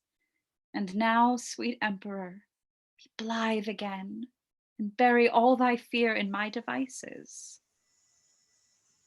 Then go successantly and plead to him. Act 5, Scene 1. Is that the last one? Approved warriors and my faithful friends, I have received letters from great Rome which signifies what hate they bear their emperor and how desirous of our sight they are. Therefore, great lords, be as your titles witness, imperious and impatient of your wrongs, and wherein Rome hath done you any scathe, let him make treble satisfaction. Brave slips sprung from the great Andronicus, whose name was once our terror, now our comfort, whose high exploits and honorable deeds ingrateful Rome requites with foul contempt. Be bold in us. We'll follow where thou leadst, like stinging bees in hottest summer's day, led by the masters to the flowered fields, and be avenged on cursed Tamara. But who comes here, led by a lusty Goth? Renowned Lucius, from our troops I strayed, to gaze upon her ruinous monstrosity. And as I earnestly did fix mine eye upon the wasted building, suddenly I heard a child cry underneath a wall. I made unto the noise, when soon I heard the crying babe controlled with this discourse. Peace, tawny slave, half me and half thy dame. Did not thy hue bewray whose breath thou art? Had nature lent thee but thy mother's look, that villain thou mightest have been an emperor. But where the bull and cow are both milk away, they never do beget a cold black calf. Peace, villain, peace. Even thus he raised the babe, for I must bear thee to a trusty Goth, who, when he knows thou art the empress, babe, will hold thee dearly for thy mother's sake. With this, my weapon drawn, I rushed upon him, surprised him suddenly, and brought him hither to use as you think needful of the man. Oh, worthy God, this is the incarnate devil that robbed Andronicus of his good hand. This is the pearl that pleased your empress's eye, and here's the base fruit of her burning lust. Say, wall-eyed slave, whither wouldst thou convey this growing image of thy fiend-like face? Why dost thou not speak? What, deaf? Not a word? A halter, soldiers, hang him on this tree, and by his side his fruit of bastardy. Touch not the boy. He is of royal blood. Too like the sire for ever being good. First hang the child that he may see it sprawl, a sight to vex the father's soul withal. Get me a ladder. Lucius, save the child and bear it from me to the empress. If thou do this, I'll show thee wondrous things that highly may advantage thee to bear. If thou wilt not, befall what may befall, I'll speak no more, but vengeance rat you all. Say on, and if it please me, which thou speakest, thy child shall live, and I will see it nourished. And if it please thee, why, assure thee, Lucius, 'twill vex thy soul to hear what I shall speak, for I must talk of murders, rapes, and massacres, acts of black night, abominable deeds, complots of mischief, treason, villainies, ruthful to hear, yet piteously performed. And this shall all be buried in my death. unless thou swear to me my child shall live. Tell on thy mind. I say thy child shall live. Swear that he shall, and then I will begin. Even by my God, I swear to thee I will. First know this, I begot him on the Empress. Oh, most insatiate and luxurious woman. Lucius, this was but a deed of charity to that which thou shalt hear of me anon. 'Twas her 2 sons that murdered Bassianus. They cut thy sister's tongue, and ravished her, and cut her hands, and trimmed her as thou sawest. Oh, detestable villain. Callest thou that trimming? Why, she was washed, and cut, and trimmed, and 'twas trim sport for them which had the doing of it. Oh, barbarous, beastly villains like thyself. Indeed, I was their tutor to instruct them. That codding spirit had they from their mother, as sure a card as ever won the set. That bloody mind, I think they learned of me, as true a dog as ever fought at head. Well, let my deeds be witness of my worth. I trained thy brethren to that guileless hole, where the dead corpse of Bassianus lay. I wrote the letter that thy father found, and hid the gold within that letter mentioned, confederate with the queen and her 2 sons. And what not done that thou hast caused to rue, wherein I had no stroke of mischief in it. I played the cheater for thy father's hand, and when I had it, drew myself apart and almost broke my heart with extreme laughter. I pried me through the crevice of a wall when, for his hand, he had his 2 sons' heads, beheld his tears, and laughed so heartily that both mine eyes were rainy like to his. And when I told the Empress of this sport, she swooned almost at my pleasing tale, and for my tidings gave me 20 kisses. What canst thou say all this and never blush? Aye, like a black dog, as the saying is. Art thou not sorry for these heinous deeds? Aye, that I had not done 1,000 more.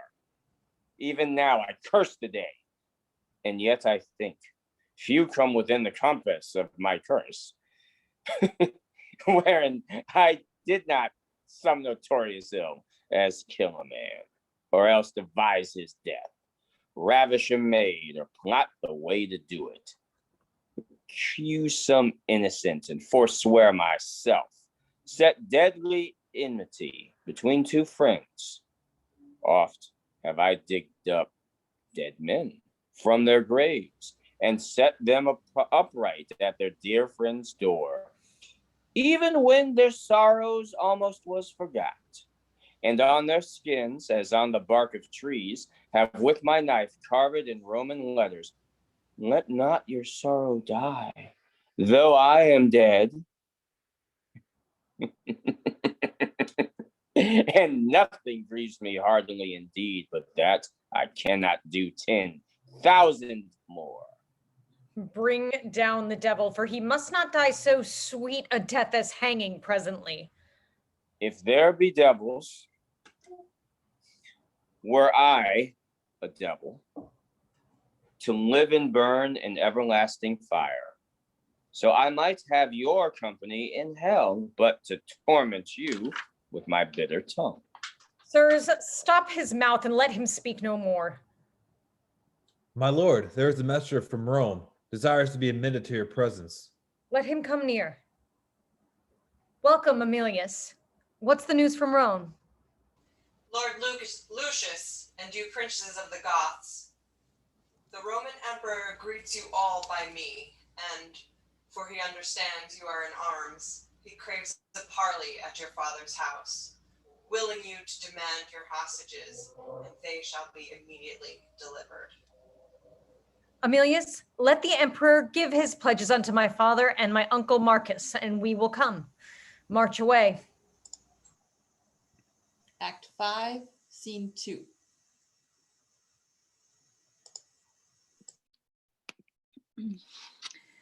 Thus, in this strange and sad habiliment, I will encounter with Andronicus, and say I am revenge, sent from below to join with him and right his heinous wrongs. Knock at his study, where they say he keeps to ruminate strange plots of dire revenge. Tell him revenge is come to join with him, and work confusion on his enemies.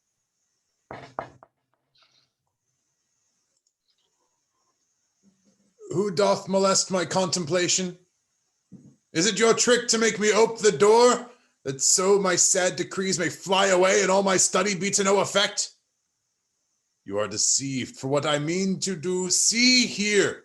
In bloody lines I have set down, and what is written shall be executed.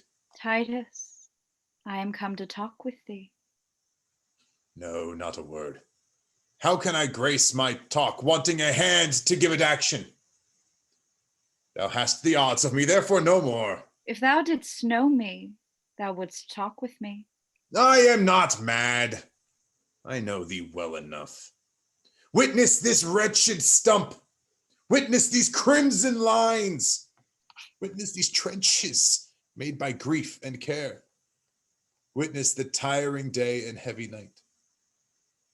Witness all sorrow that I know thee well for our proud empress, mighty Tamora. Is not thy coming from my other hand? No, thou sad man, I am not Tamora. She is thy enemy and I thy friend. I am revenge, sent from the infernal kingdom to ease the gnawing vulture of thy mind by working wreakful vengeance on thy foes. Confer with me of murder and of death. There's not a hollow cave or lurking place, no vast obscurity or misty veil where bloody murder or detested rape can couch for fear, but I will find them out, and in their ears tell them my dreadful name, revenge, which makes the foul offender quake. Art thou revenge? And art thou sent to me to be a torment to mine enemies? I am. Therefore come down and welcome me. Do me some service ere I come to thee. Lo, by thy side where rape and murder stands. Now give some assurance that thou art revenge. Stab them, or tear them on thy chariot wheels, and then I'll come and be thy wagoner, and whirl along with thee about the globe. Provide thee 2 proper palfreys, black as jets, to hail thy vengeful wagon swift away, and find out murderers in their guilty caves. And when thy car is loaden with their heads, I will dismount and by thy wagon wheel trot like a servile footman all day long. And day by day I'll do this heavy task. So thou destroy rapine and murder there. These are my ministers, and come with me. Are they thy ministers? What are they called? Rape and murder. Therefore call it so, 'cause they take vengeance of such kind of men. Good Lord, how like the Empress' sons they are, and you the Empress. But we worldly men have miserable, mad, mistaking eyes. Oh, sweet revenge. Now do I come to thee. And if one arm's embracement will content thee, I will embrace thee in it by and by. This closing with him fits his lunacy. Whate'er I forge to feed his brain-sick humors, do you uphold and maintain in your speeches. For now he firmly takes me for revenge. And being credulous in this mad thought, I'll make him send for Lucius, his son. And whilst I at a banquet hold him sure, I'll find some cunning practice out of hand to scatter and disperse the giddy Goths, or at the least make them his enemies. See, here he comes, and I must ply my theme. Long have I been forlorn, and all for thee. Welcome, dread fury, to my woeful house. Rapine and murder, you are welcome too. How like the Empress and her sons you are. Well are you fitted. Had you but a Moor, could not all hell afford you such a devil? For well I wot the Empress never wags, but in her company there is a Moor. And would you represent our queen aright, it were convenient you had such a devil. But welcome as you are. What shall we do? What wouldst thou have us do, Andronicus?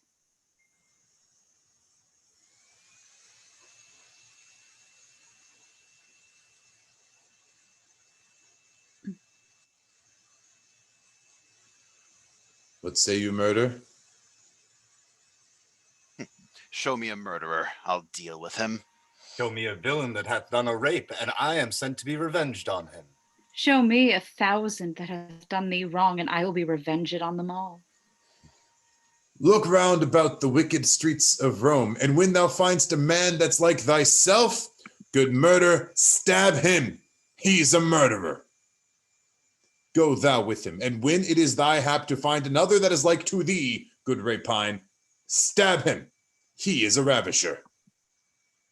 Go thou with them. And in the emperor's courts there is a queen attended by a Moor. Well shalt thou know her by thine own proportion, for up and down she doth resemble thee. I pray thee, do on them some violent death. They have been violent to me and mine. Well hast thou lessoned us. This shall we do.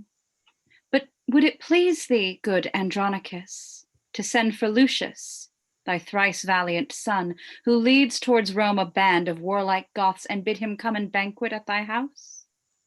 When he is here, even at thy solemn feast, I will bring in the Empress and her sons, the Emperor himself and all thy foes, and at thy mercy shall they stoop and kneel, and on them shalt thou ease thy angry heart. What says Andronicus to this device? Marcus, my brother, 'tis sad Titus calls. Go, gentle Marcus, to thy nephew Lucius. Thou shalt inquire him out among the Goths. Bid him repair to me and bring with him some of the chiefest princes of the Goths. Bid him encamp his soldiers where they are. Tell him the emperor and the empress too feast at my house, and he shall feast with them. This do thou for my love, and so let him as he regards his aged father's life. This will I do, and soon return again. Now will I hence about thy business, and take my ministers along with me. Nay, nay. Let rape and murder stay with me, or else I'll call my brother back again and cleave to no revenge but Lucius. What say you, boys? Will you abide with him whiles I go tell my lord the emperor how I have governed our determined jest? Yield to his humor, smooth and speak him fair, and tarry with him till I turn again. I knew them all, though they supposed me mad, and will o'erreach them in their own devices. A pair of cursed hellhounds in their dam. Madam, depart at pleasure. Leave us here. Farewell, Andronicus. Revenge now goes to lay a complot to betray thy foes. I know thou dost, and sweet revenge, farewell. Tell us, old man, how shall we be employed? Tut, I have work enough for you to do. Publius, come hither. Caius and Valentine. What is your will? Know you these two? The Empress's sons, I take them. Chiron, Demetrius. Fie, Publius, fie. Thou art too much deceived. The one is murder, and rape is the other's name, and therefore binds them, gentle Publius. Oft have you heard me wish for such an hour, and now I find it. Therefore bind them sure, and stop their mouths if they begin to cry. Villains, forbear, we are the Empress's sons. And therefore do we what we are commanded. Stop, close their mouths, let them not speak a word. Is he sure bound? Look that you bind them fast. Come, Come, Lavinia. Look, thy foes are bound. Sirs, stop their mouths. Let them not speak to me, but let them hear what fearful words I utter. O villains, Chiron and Demetrius! Here stands the spring whom you have stained with mud, this goodly summer with your winter mixed. You killed her husband, and for that vile fault, 2 of her brothers were condemned to death, my hand cut off, and made a merry jest. Both her sweet hands, her tongue, and that more dear than hands or tongue, her spotless chastity. Inhuman traitors, you constrained and forced. What would you say if I should let you speak? Villains, for shame you could not beg for grace. Hark, wretches, how I mean to martyr you. This one hand is left to cut your throats, whilst that Lavinia, between her stumps, doth hold the basin that receives your guilty blood. You know your mother means to feast with me, and calls herself revenge, and thinks me mad. Hark, villains, I will grind your bones to dust, and with your blood and it I'll make a paste, and of the paste a coffin I will rear, and make 2 pasties of your shameful heads, and bid that strumpet, your unhallowed dam, like to the earth, swallow her own increase. This is the feast that I have bid her to, and this the banquet she shall surfeit on.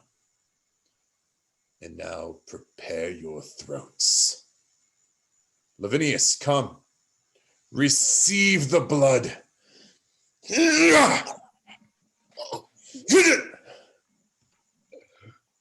And when that they are dead, let me go grind their bones to powder small, and with this hateful liquor temper it, and in that paste let their vile heads be baked.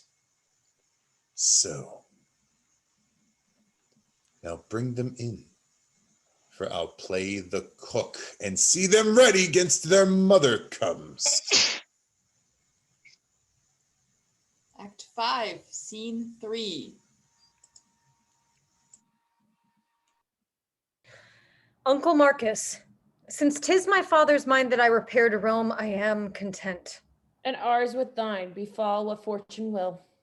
Good uncle, take you in this barbarous Moor, this ravenous tiger, this accursed devil. Let him receive no sustenance. Fetter him till he be brought unto the Empress's face for testimony of her foul proceedings. And see the ambush of our friends be strong. I fear the Emperor means no good to us. Some devil whisper curses in my ear, and prompt me that my tongue may utter forth the venomous malice of my swelling heart. Away, inhuman dog, unhallowed slave. Sir, help our uncle to convey him in. The trumpets show the Emperor is at hand. What? Hath the firmament more sons than one? What boots it thee to call thyself a son? Rome's emperor and nephew, break the parle. These quarrels must be quietly debated. The feast is ready, which the careful Titus hath ordained to an honorable end, for peace, for love, for league, and good to Rome. Please you, therefore, draw nigh and take your places. Marcus, we will.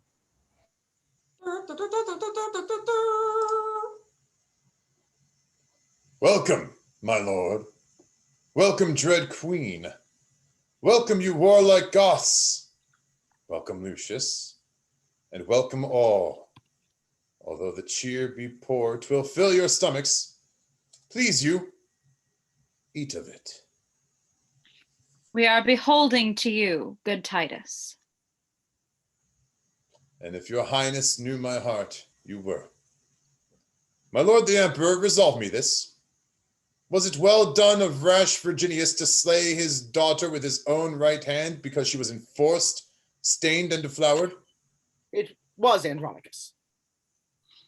Your reason, mighty lord. Because the girl should not survive her shame, and by her presence still renews his sorrows. A reason mighty, strong, and effectual. A pattern, precedent, and lively warrant for me, most wretched, to perform the like.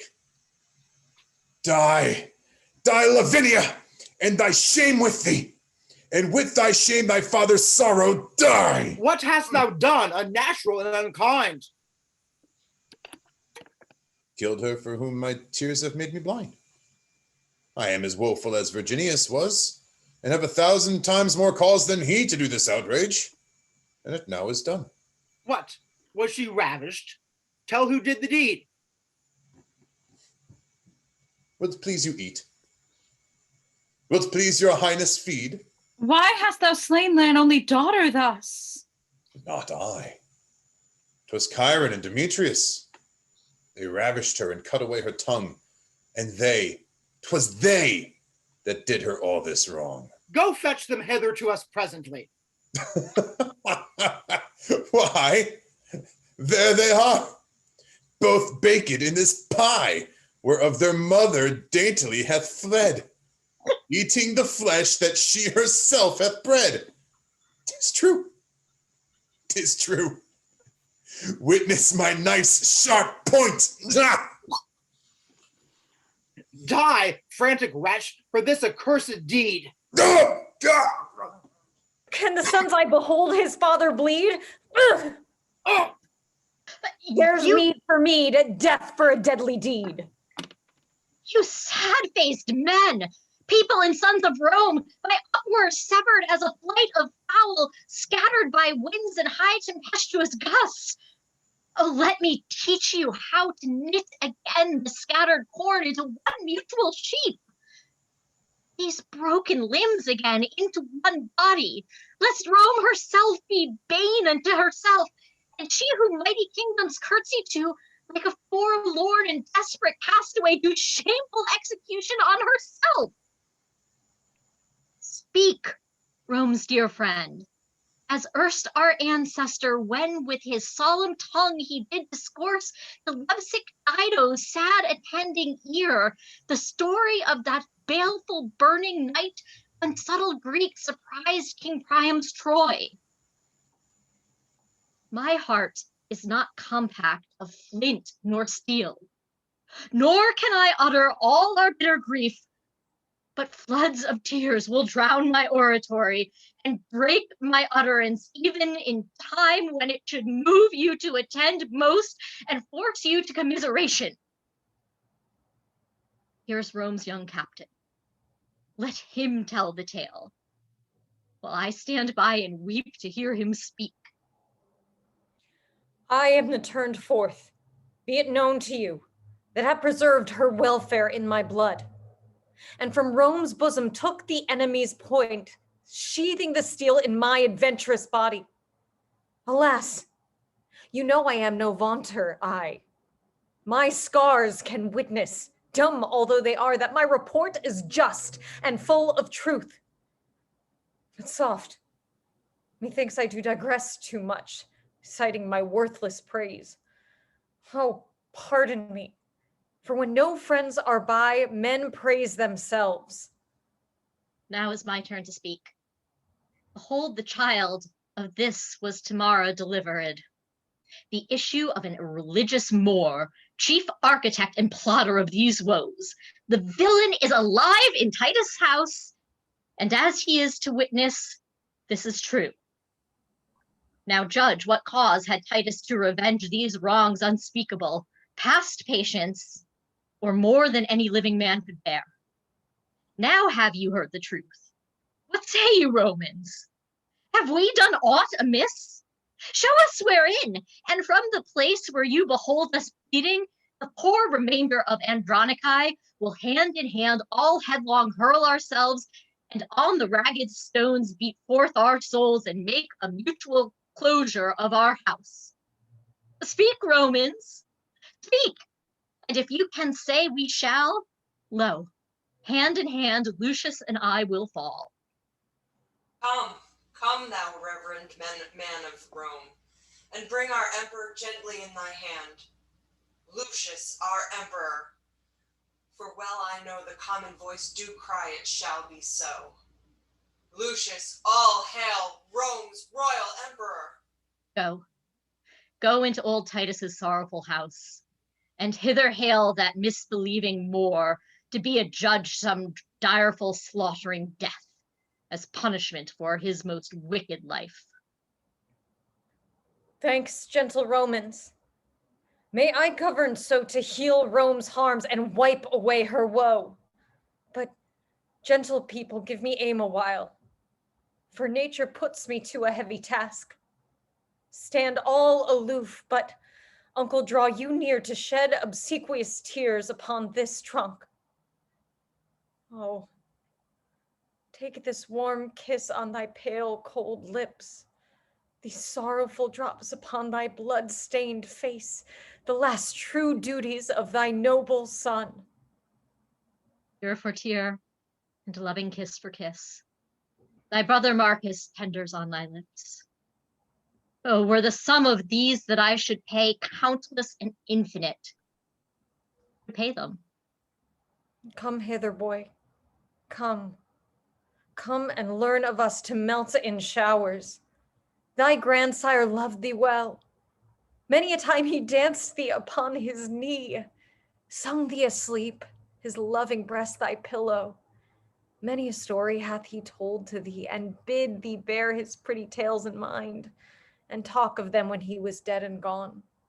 How many thousand times hath these poor lips, when they were living, warmed themselves on thine? Oh, now, sweet boy, give them their latest kiss. Bid him farewell, commit him to the grave. Do them kindness, and take leave of them. Oh, grandsire, e'en with all my heart, would that I were dead so you could live again. Lord, I cannot speak to him for weeping. My tears will choke me if I open my mouth.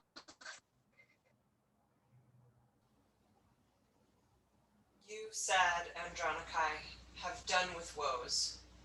Give sentence on this execrable wretch that hath been breeder of these dire events. Set him breast deep in earth and famish him. There let him stand and rave and cry for food. If anyone relieves or pities him for the offense, he dies. This is our doom. Some stay to see him fastened in the earth. Ah, why should wrath be mute and fury dumb? I am no baby, that with base prayers I should repent the evils I have done. 10,000 worse than ever yet I did would I perform, if I might have my will. If one good deed in all my life I did, I do repent it from my very soul. Some loving friends, convey the emperor hence and give him burial in his father's grave. My father and Lavinia shall forthwith be closed in our household's monument. As for that ravenous tiger, Tamora, no funeral rite, nor man in mourning weed, no mournful bell shall ring her burial, but throw her forth to beasts and birds to prey. Her life was beastly and devoid of pity, and being dead, let birds on her take pity.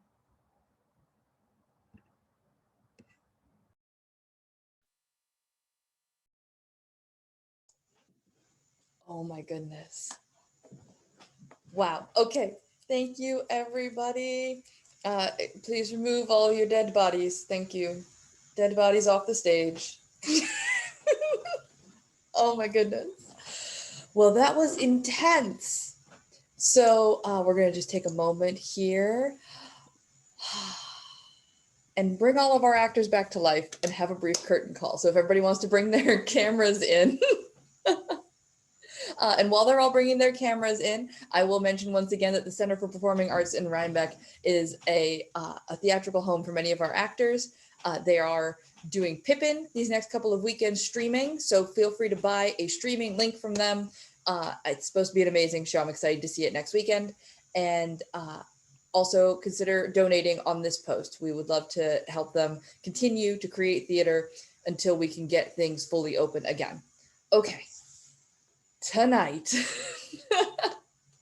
Oh, what an intense show. Okay, tonight as Lucius, the nurse, and the second Goth, we had Patricia. Thank you, everyone. And as Quintus and the first Goth, we had Thank you. Jake. As Emilius, we had Michelle. Thanks, everyone. Have a good night. As young Lucius, we had Janie. Thank you. All right, don't tell your parents what we made you sit through. As Marcius and the country fellow, we had Larissa. Thank you. Thanks for joining us, Larissa. This is Larissa's first time with us, and she was amazing. As Bassianus and Publius, we had Joey. Again. Thank you. As Lavinia, we had Vera. Thank you. She has a tongue. As Chiron, we had Austin. Thank you very much. And as Demetrius, we had Eric. Thank you, everyone. I promise you, both of those gentlemen are kindly and wonderful and fantastic people. Do not judge them by their characters. As Lucius, we had Julia. Thank you, everyone. As Saturninus, we had Kurt. Thank you, everyone. Thanks for watching.